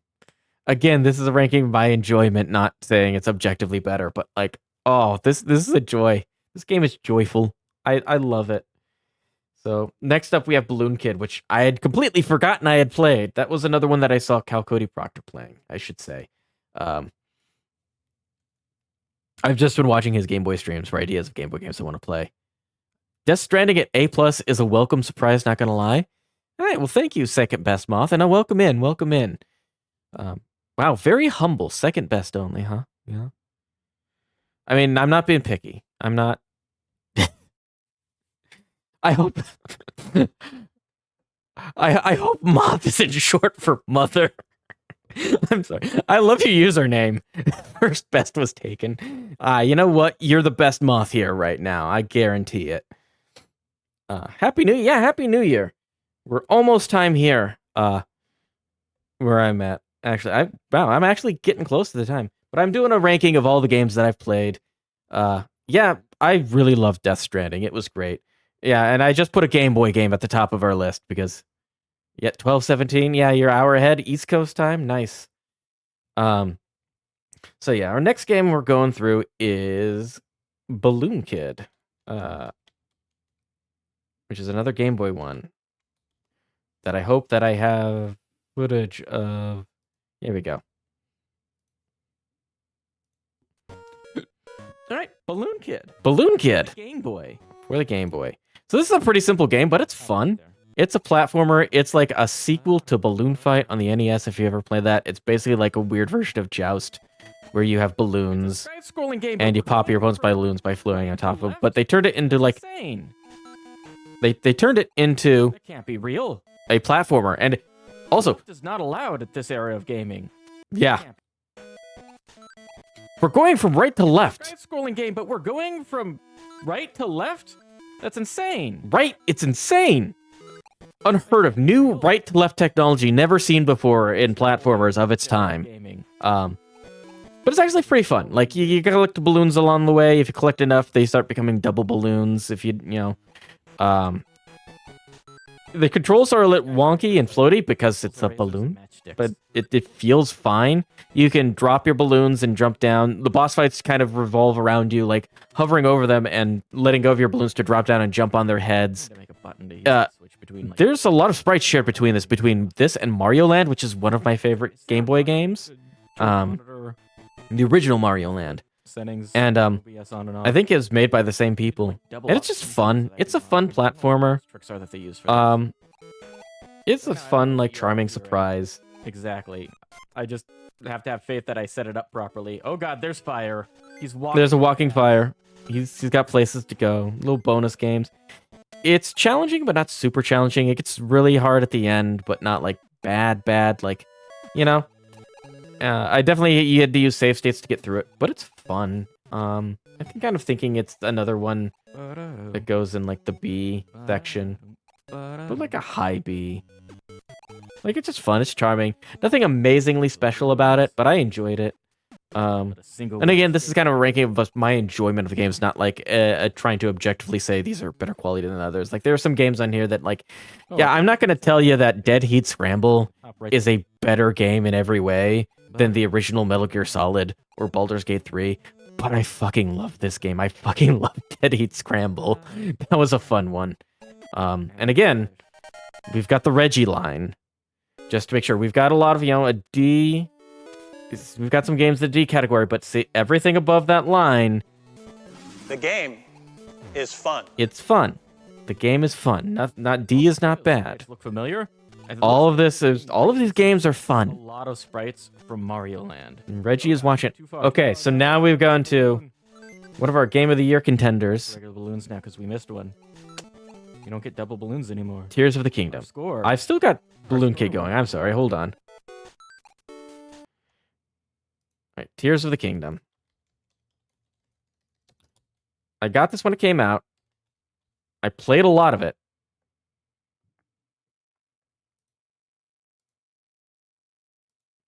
And then I fell off of it for several months.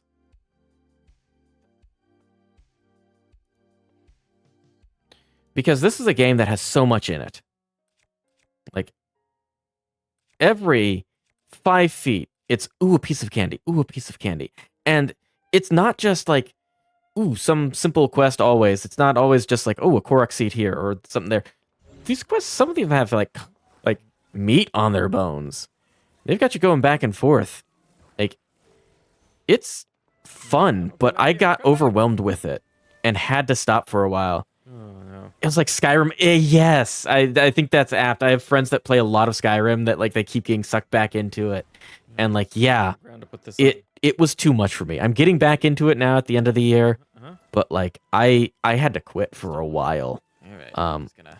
Also in part because I didn't have a lot of time for super long streams, and like the thing with it is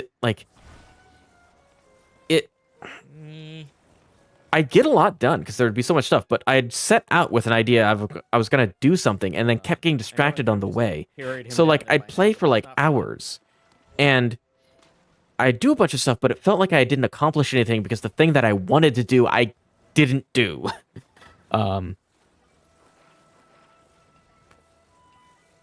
But like it's fun. There's so much amazing stuff. The building in this game, I think, like, you know, when the Game Awards announced the nominees, obviously Tears of the King was going to be on there, and a lot of people were thinking it was going to win. And, like, a lot of people kind of were like, I don't know if it should. Like, you know, it's a sequel to, like, Zelda, another game. I think a lot of people kind of, and, you know, it isn't obvious, because I think the game just kind of has it there and doesn't make a huge fanfare of it. And the fact that this right here works at all and doesn't make the physics engine explode and everyone shoot into the stratosphere is a miracle of game development. Like, this game had a full year of polish, and it was probably mostly just to get this stuff working, because this is insane. Like, if you listen to, like, game developers, I think Polygon had a good video on it, of, like, game developers talking about Tears of the Kingdom's physics mechanics. They are, like, you've shown them the impossible. Like, you've shown like a nuclear physicist like cold fusion if you show like these physics and building mechanics to like a game developer, because like it's insane that this is all working together and not just breaking the game. And that's really cool. And it's really cool how like you can create all these unique, like, there it goes. Oh god, I just realized kind of I had the thing that makes him go upright a bit tilted, so he's doing a permanent wheelie. No, we're not. And now he's broken. I love it. I love this. I love the building. It allows you to be so creative and express yourself, and it allows that emergent gameplay that I was talking about earlier with Death Stranding, where you're just like, oh, then I kind of did this and realized that I needed to go do that, and I had to do this, and like it's really cool. And Room. again, this one also like Look at him go. Breath of the Wild also fixed an issue that I kind of had with big open world games, where it felt like, you know, the world is just a gap for you to walk around in, and it's just space between you and an activity to go do that's on the map. And, you know, especially those like the Ubisoft style big open world games, you know? No. And like, No. oh god, oh no, we lost him! I don't do the Korok friend ones that much anymore because I keep doing this. But the whole world, like a lot of open world games felt like, you know, some of the places they're just terrain. They slapped down a terrain generator, and it's not as good as it could be if it were like a very linear or more closed off game with discretely separate and designed purely around the core gameplay, like areas. Like a lot of places, like it's built to look realistic, it's built to be part of like the world, and then it's also built to be part of like gameplay. And this game felt like everywhere was like really designed. Like people went, like their developers went over it, and like both this game but in Breath of the Wild, like it feels like every bit what we were doing is this discrete area of gameplay designed around the game's designed around being gameplay and not just like scene dressing. Like a lot of Skyrim kind of feels like, you know, it's a big world meant to be immersive but not really played in, a kind of, I think, right? Or played with, where like everything in Tears of the Kingdom, as well as like a lot of Death Stranding, is designed around the core gameplay of like what you have here, and that was amazing. And Tears of the Kingdom continues to have that, and the building mechanics are just amazing. The world is so good. It fixed one of the problems I also had with Breath of the Wild. Like, I missed some of that gameplay loop, and it's not all the way here. The gameplay is the surroundings. Right. Exactly. Like with Death Stranding, you're not going from point A to point B to go to like a different activity. Going from point A to point B is the activity. It is the gameplay. And I love that about it. And it's why it's up at the top here. But yeah, with this game, like it did fix something that I missed with some of the old gameplay Zelda loop where like you arrive in an area, like maybe like a village or whatever, and there's like a little quest around the village, and you find like a cave or something, and you solve a bit of a puzzle, and you get the item that lets you open up more of the area and go into the dungeon, and in the dungeon you get the item that lets you do the rest of the dungeon and then opens up the next area.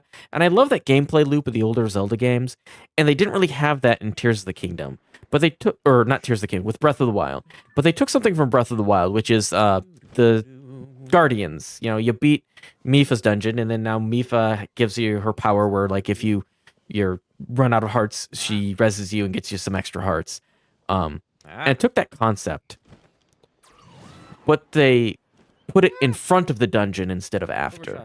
So you meet with Tulin, and he joins up. You have to do a little quest to go find him.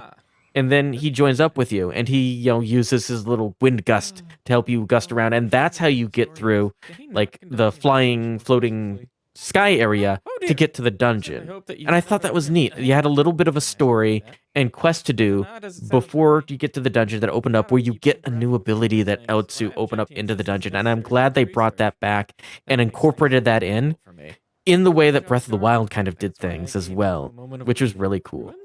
And this game is just, it's so huge and immersive. This year I've been so burnt out, though, on games with billion hours of gameplay and all of this. And it got to me with this, and I had to put it down. And I had to play some other stuff. I played a lot of short and sweet games. And this kind of thing is but I love this game. It's amazing. It's a technical masterpiece. Is completely It's so much fun to play. It does get anxiety inducing with all the stuff that there is, but I keep getting distracted. But when I finally give myself time, and again, I think a lot of what I've struggled with this year as well is starting streaming. Like, I want to feel like I'm doing stuff and being entertaining in my streams, and I don't get a lot of time because this ain't my job. My job is a software engineer, and I do it, 8 to 5 every day, and I get maybe 2 hours. I allow myself like 2 hours on weekdays to stream, and long times on weekends. And so, like, playing this game for 2 hours just doesn't feel like enough. And part of that is streaming. And so maybe I just wasn't giving myself time or feeling like I wasn't getting enough done in. But the game itself is just so much fun. And I'm glad I've been able to play more of it with being able to play longer. I took like a whole week off, and now I've got like weekends. I'm going to try and get back into it. There's so many games and not enough time. I talk about probably a little more about that later, but like this game is amazing. I love it. It's so great. The only like complaints I have was like too much stuff, and sometimes I got into areas where it's just like I was just reading so much text and dialogue to get the story, and like I want to go back and do the fun stuff, but I keep getting sucked into it. What am I planning to play this year? I will go over that I think a bit later. I want to finish the tier list. But some highlights that I want to get through. I'm playing through Metal Gear Solid 2. We did a little bit earlier today, and I want to finish that. I want to start Jasant, which I bought with some money I got for Christmas. And right, so I guess there's some others that I have, and we'll probably play through. I'll probably show off my Trello board actually, and what I've got. I'm trying to keep track of everything. But for now, we've got Tears of the Kingdom, and I think Tears of the Kingdom I'm going to put at... It gets an A+ for me for now. I still haven't finished it, but it's so much fun. Maybe that'll change when I get to the ending and something like, whoa! But like, I don't know. This year was not a year for big, long games with a billion hours of content. It was a game for me at least, it was a year for short, simple stuff. Where's Hi-Fi Rush? Why is that not on here? I'm missing some stuff. Hold on. Give me 1 second. I am missing some games. What am I missing? I never put Hi-Fi Rush in my folder of pictures to use for this. How did I not do that? That was literally one of the best games I played this year. All right, hold on. Please hold. Go.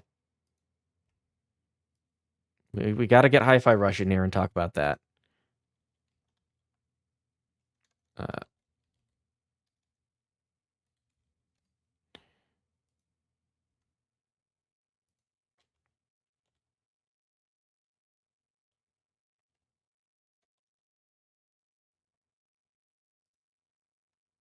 Hi-Fi Rush was a joy and a surprise to see. All right, give me 1 second. We're going to go into just chatting screen for a bit while I add this.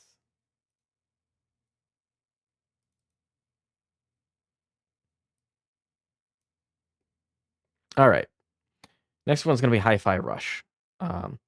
This was a joy to see, and a joy to play. So let me get some footage going here. Man, this game was weird because they just shadow dropped it. It was published by Bethesda and made by like a smaller studio.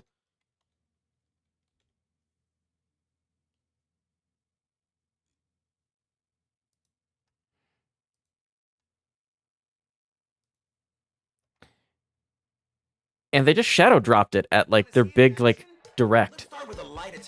And it is such an interesting concept. One, I love the visual style. This game is beautiful. The animation is spectacular. Its art style is great. It's got a wonderful sense of humor. What else? It's brilliant. It is genuinely like a brilliant idea. This idea of combining rhythm gaming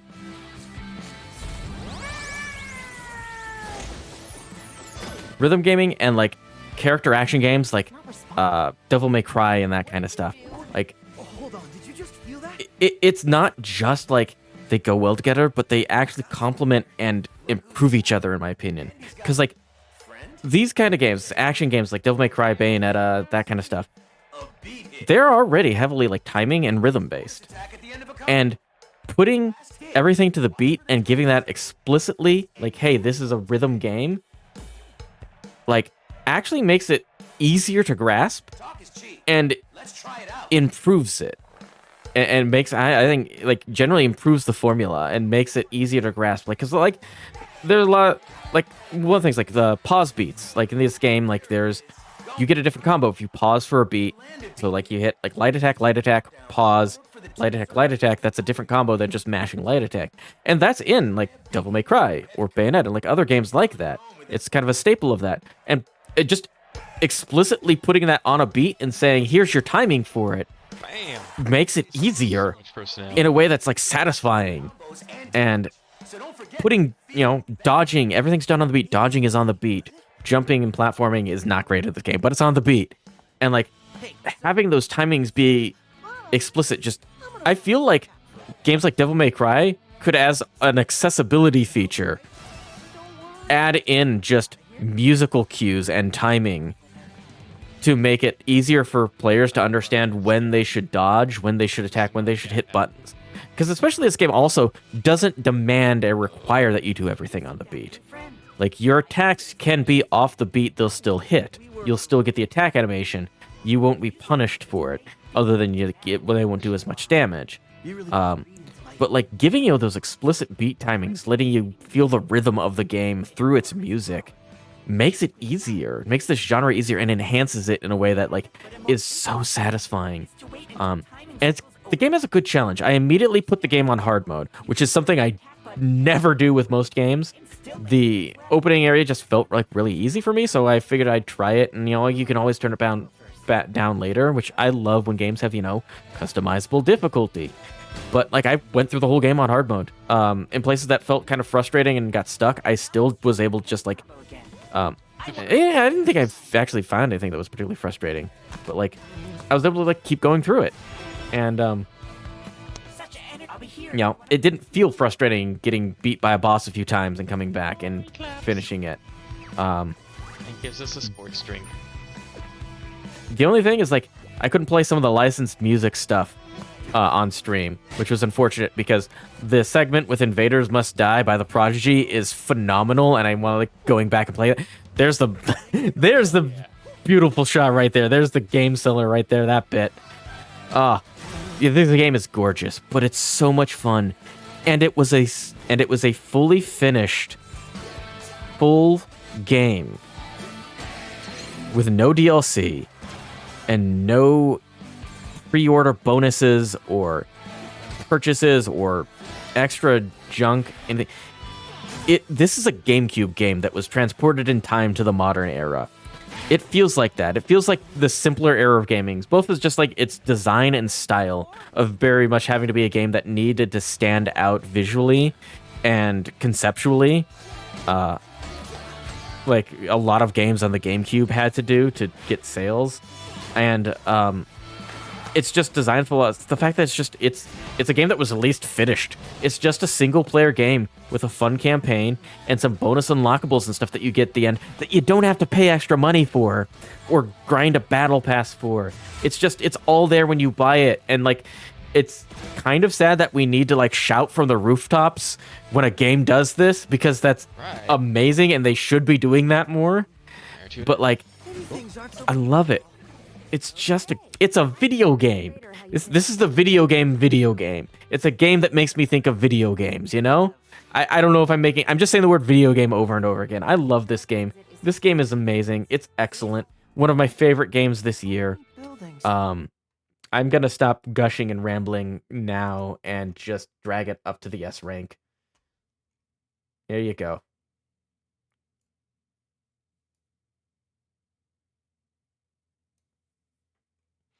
And all right, last one, Outer Wilds. We're ending on bangers here. Outer Wilds not a game from this year, but I played it this year, for the first time. All right, let me get. This game is an experience, and I can't really talk much about it.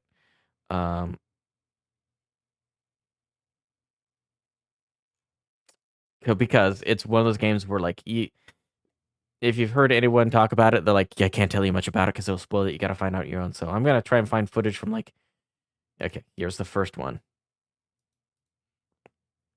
to try not to spoil anything.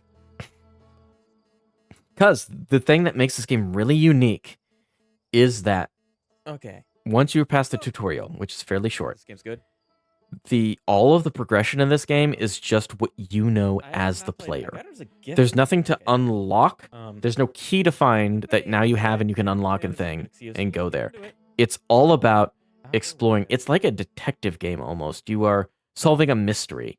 Like some people I've seen trying to approach it as a puzzle game, and I see they're trying to brute force puzzles or stuff like that, and that's not what this game is. It is about going around and reading and learning about the world and discovering how to find and access places you couldn't before, right? You don't get a key that you need to find to unlock it. You find out what you're supposed to do to get to this area or to do this thing.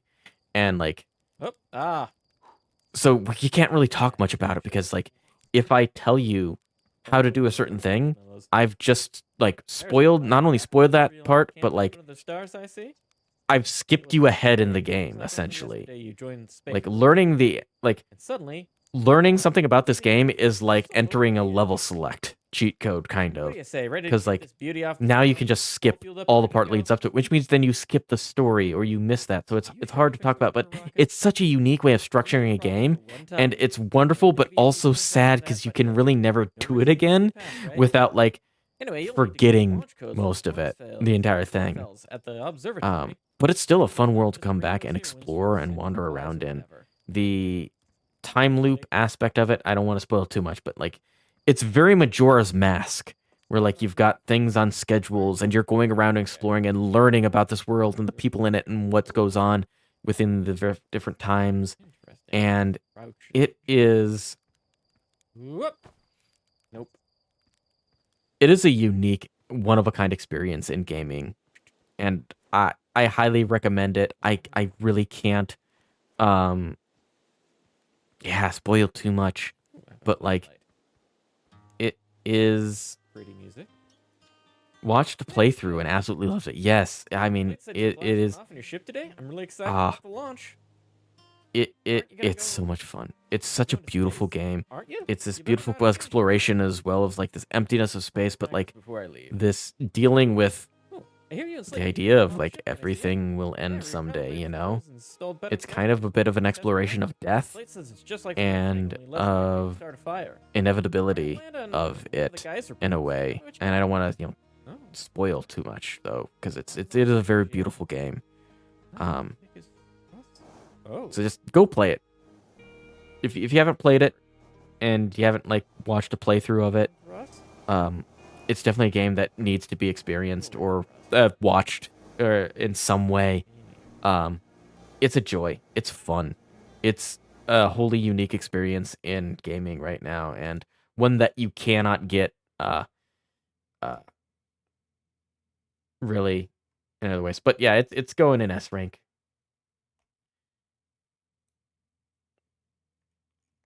So yeah, this is it. These are all the games that I played at least a significant amount of time. I had a Coffee Talk 2 on this list and I took it off because I made it through like 2 chapters and just kind of fell off of it. I want to play and finish it, but I couldn't give it like a fair shake. There's a few games on here that like I may have played a little bit of, but didn't really get into enough to give them a fair shot to really judge them. And again, this is a ranking of my personal enjoyment of these games and just an excuse to talk about them. I'm not making any sort of objective like judgment of quality. So like if your ideas are different, I mean, fine. Like I mean, I'd love to hear from people. I love to hear people talk about the things that they love and enjoy, and that they're passionate about. And I would love to hear from anyone about like what game they would put as like their top and why and what how it speaks to them. There was yeah, I'm getting sidetracked, but like I want to talk about. Like, I don't know, like if any people from with like gaming blogs, like website like Polygon, but their video content is actually like really good. And years ago, they had like a top 10 list. I think it was the year Breath of the Wild came out, and Simone de Rochefort had an excellent top 10 list because it was full of games I had never heard of. A lot of indie stuff. Like where every game of the year list that year was like a lot of the same games with like Breath of the Wild at the top. Like hers were like very personal and deep, and I love that stuff. I really do. I'd love to see like stuff like that. That's complete and non sequitur tangent, but like, but these are the games that like I just enjoy the most. That some aspect of them kind of spoke to me in some way, or were just really unique, and that I felt I wanted to highlight. And all of these games I think are good. Like so many games like this. I put Power Quest as a D, but like. This is a solid fighting game on the Game Boy Color, and that's incredible. Also, none of these games are bad. Every game here, Reggie... The game is fun. The game is fun. Like, nothing below the Reggie line. Nothing for Reggie to consume and destroy and erase from the timeline, Which he has that power. That's... You guys don't know anything about any of the Wario dating sim that was erased from reality. Nintendo, yeah, they really didn't. That's what killed the Wii U. Everyone thinks it's because people just thought it was a controller, but that was what killed it. They don't want you to know. Reggie destroyed that game from the entire timeline. Anyways, but yeah, like, God. I kind of wanted to end this with picking a game of the year, but I don't know if I can. But I will highlight one game. I think. We'll go over kind of some of my top ones. But like top game experiences were Outer Wilds, Pseudo Regalia, Hi-Fi Rush, Metal Gear Solid for the Game Boy Color were just pure joy and like unique and interesting games. I think we'll put this this one down here, and just these three, I think, were absolutely phenomenal. Big games from smaller, yeah, decanonized, smaller like indie games. I think my standout this year, if I had to pick absolutely one, though, was probably Pseudo Regalia, just because I don't know, that game just vibed with me. The controls were so tight. It was such a unique and cool experience, and it's clearly like a passion project of someone who made this game during a Metroidvania game jam, which they won. That like, and then kind of kept going and refining it and making something amazing from it. But all of these games are amazing. I think Pseudo Regalia is my game of the year if I had to pick. You ask me again in like 15, 30 minutes a day, it will probably change. Definitely punching above their weight in gaming. Yeah. Have you played Pseudo Regalia? It's phenomenal. Like, yeah, in a good way. Yeah. But yeah, I think that's it. So that's kind of the tier list. I guess I got about 15 minutes till midnight till New Year's here. So I guess I want to talk about this last year and my plans for next year. This was a year. Lots of ups and downs. So I got laid off last December. From the job that I worked at for 10 years. And in the time that I was fortunate, I was very fortunate. I got 3 weeks severance pay, or 3 months of severance, and had good money saved up. I found a job in less than 3 months, so I technically kind of made money, and I got a raise with my new one by a decent amount. But like in that time, I was kind of just like, I got nothing to do. I should do something that I've been meaning to do for a while. I'm gonna get on Vroid Studio. I'm gonna make a little guy. And I'm going to be a VTuber, and I'm just going to try it. And it was rough at first, but it's something I kept with. And, you know, I've had ups and downs. I've seen my channel grow from 0 followers to 59, which is incredible. I'm still working on that grind for affiliate and trying to attract people to my channel. But I see people, like, watching and lurking and in chat, and I've met other streamers who have been very kind and welcomed me into the community, who have given me so much support, and it's been just a wonderful journey. I got a new job. That's okay, I guess. I don't know. We'll see. It pays well.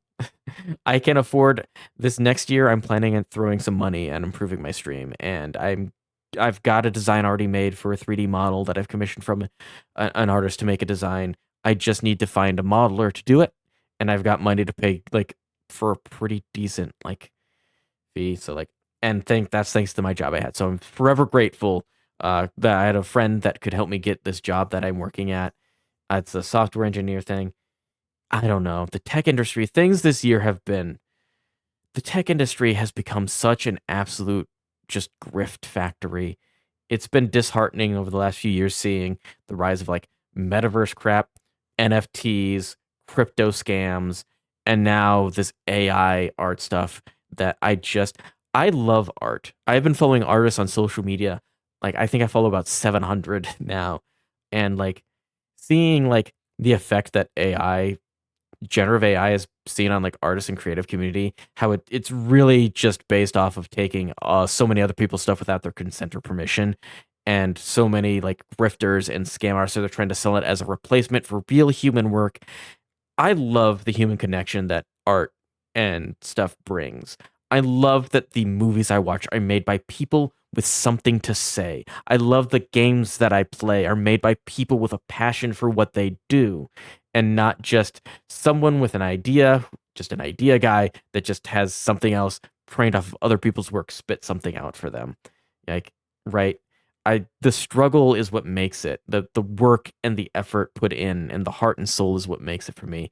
And seeing like, especially in the tech industry, people that don't have a lot of experience or understanding art, that don't know artists, like embracing this for shitposts and memes and being like, ooh, wow, and we could have a computer that would just make infinite movie for us to watch, and like not seeing, and when I see that, just it sounds so horrible and dystopian, and like watching like our like people leading our company throwing in like AI art, like garbage looking AI art in all of our like weekly or bi-weekly like all hand meetings and stuff is just feels gross, especially because a lot of the stuff like just doesn't work the way it says it does. And seeing people getting like bought in by like the snake oil of it has been really disheartening. And I don't know about my future at this company or in the tech industry in general, but it's what I know and where I know that I can make a living. And I don't know if I can anywhere else. Streaming probably is not going to be that for me ever, but it's been a wonderful outlet to like talk to people, to get out, to meet people, to express myself, to play games and share games that I love with people. And I love that. And so it's been kind of a light in the dark for me. But I'm looking forward to next year. And let me give me a second here and see if I can bring up my Trello board. So we can talk about plans for next year.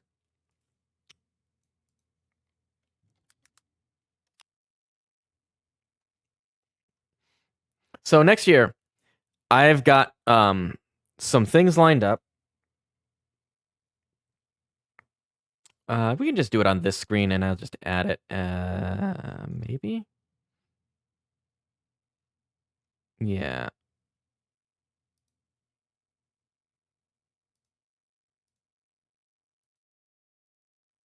Oop.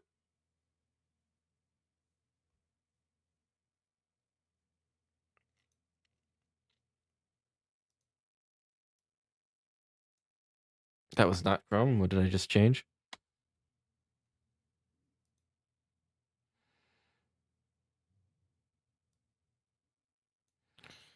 All right. Here's the big Trello board.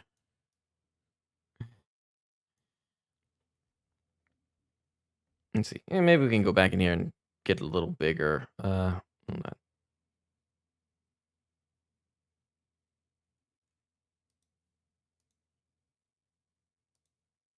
Yeah, there we go. Here's the big Trello board. So, first of all, continuing looking back, here's our finished column. Look at this. I didn't finish all of these on stream, but these are games I finished this year. I think Mario Brothers Wonder I didn't finish on stream. Oh, Luigi's Mansion. That wasn't our ranking because I played that one as a kid. But we got through a lot of games. But we got a lot more. So, started on Metal Gear Solid 2. Got Lunar Lux as a Christmas gift. Kind of started on that. And been playing Iridion. I wanted to highlight the Iridion 3D, which is a game that I loved as a kid that had some amazing graphics. So Iridion 2, the sequel, is on our list as our next maybe Game Boy game. So we'll probably start that one tomorrow on Monday. And then I still want to try and finish Tears of the Kingdom, and I've got SnowRunner as kind of just a relax and chill game. And then I got some games for Christmas. A lot of them I want to play on stream. Rusted Moss was an indie one I picked up. I forgot Christmas. Or at least I forgot that I have wonderful friends that buy me gifts as Christmas. And I bought Rusted Moss and Iridion 2 just a few weeks before Christmas. I'm like, I need some more games to play. And then realized that, I got a bunch of games for gifts this Christmas. But, we've got, Jusant. I want to finish the Metal Gear Solid 3 trilogy. I want to play one of my favorite games of all time, Donkey Kong on the Game Boy, because they're remaking Mario vs. Donkey Kong on the Switch in February. So I want to play through that one. There's DLC for Outer Wilds I have not touched yet. And some other games in here. Cyberpunk, I don't know. I've just got a bunch of stuff. Here's just some stuff that I kind of play once in a while. That I still, games that I love that I want to get back to and keep in my rotation. But Dave the Diver I got might be a good relaxing game. But then we've got all sorts of ideas on here. At some point, I do want to do the Zelda Oracle of Ages and Seasons, and I'd like to do them on actual hardware. So I went and looked for getting some cartridges off eBay. Still haven't played River City Girls 2. Love the first one, and just some ideas of games I want to play that I either have or like to. Who knows? I would want to do a Mario Kart retrospective. I've been playing since Mario Kart Switch came out with all those tracks. Look at the retro tracks. I want to see what they were like before. Some of them I remember, some of them I don't. And I just love to play all the Mario Kart games again. And I'm kind of working out how I want to do that. Because some of them I own, but they're on systems where I can't really capture the footage. But I would like to play them. So I'm thinking, I don't know, is $350 for a RetroTink too expensive for that? I don't know. I'm debating on how I want to go about doing that. So that one's kind of for the future. But there's some of our games to play. But anyways, that's for the future. But I also, starting this week, I think I'm going to put in a request. I'm going to get some stuff together and put in a request to start working on stuff for a debut. I want to get the actual model that I've got the design for made, and get $300 pocket change. Yeah. Compared to what I want to spend on a debut, that's the thing, is this is a hobby for me. I'm not making money off of it. I don't even think I'm particularly good at it. But like, I mean, I feel very fortunate I'm in a situation where I'm financially stable and can throw money away. And like, it's a hobby. So for me, it's like, I've spent $1,000 on a bicycle. Why is spending $1,000 on a VTuber model different if it makes me happy and I use it? So we'll see. But I do want to look at, I've already got an artist picked out for a new intro and outro screen, because I'd like to get some more custom made assets, and that's going to be expensive. I want to get something together this week and send them a request and commission and see if I can get them to make what I want for me. But that's the thing, is like, all of it's going to be based off of, to be fair, I've seen bad streamers, you give one hell of a comment. Oh, that means so much to me. That really means so much to me. Thank you so much for saying that. That is very nice, very kind of you. But yeah, like the one thing I've also kind of been struggling with is like, everything new has got to be around the new avatar model, because this is the temp. This what you're seeing here will stick around in some form. I've grown attached to this. I've grown attached to having eyeballs as well. I mean, I've always had eyeballs. I'm a human from Earth. Keep that in mind. Anyways, but like, everything's gonna involve like the new avatar. So like, I can't use it until I get that model made. So like, but I do want to commission that. I want that to get done. So I think I hope it's not putting the cart before the horse to commission like an intro stream before I get the model locked down. But that is something that I want, and there's the artist there for it. So I want to start kind of looking at what I want to get and deciding the general vibe and feel I want for this channel. Because I think I have a decent kind of overlay that I've put together through Canva. And then we've got the chat bubbles via Zatri. Slime 2 chat is amazing. Go check her out. In description, there's like credit stuff down below. You can kind of see. I think I've got her listed there and a link to her site. But I've got some inspiration from some other retro streamers as well, and some unique ideas of my own that I'd like to incorporate in and get off kind of more of the vibe that I want. And so I need some, custom assets from artists who are talented. Honestly, part of this is just an excuse to try and commission artists that I've been following for a while that I love, and just need an excuse to say, hey, can you make me something? Let me give you money. But yeah, so plans for that. I don't know when it will be. I think this week I'll probably get in a commission for an intro and outro screen. But I can't use that or show it until I get my model made. I probably should also tell my artist who did the design for my new model, it's okay for her to show it off, because it's probably going to be a while before. And I'm not big about, like, I don't care too much if it gets spoiled. I'm going to, on my channel, just not acknowledge it too much and just be like, hey, keep it a secret. But, like, I mean, I think she did great work and she should be able to show it off.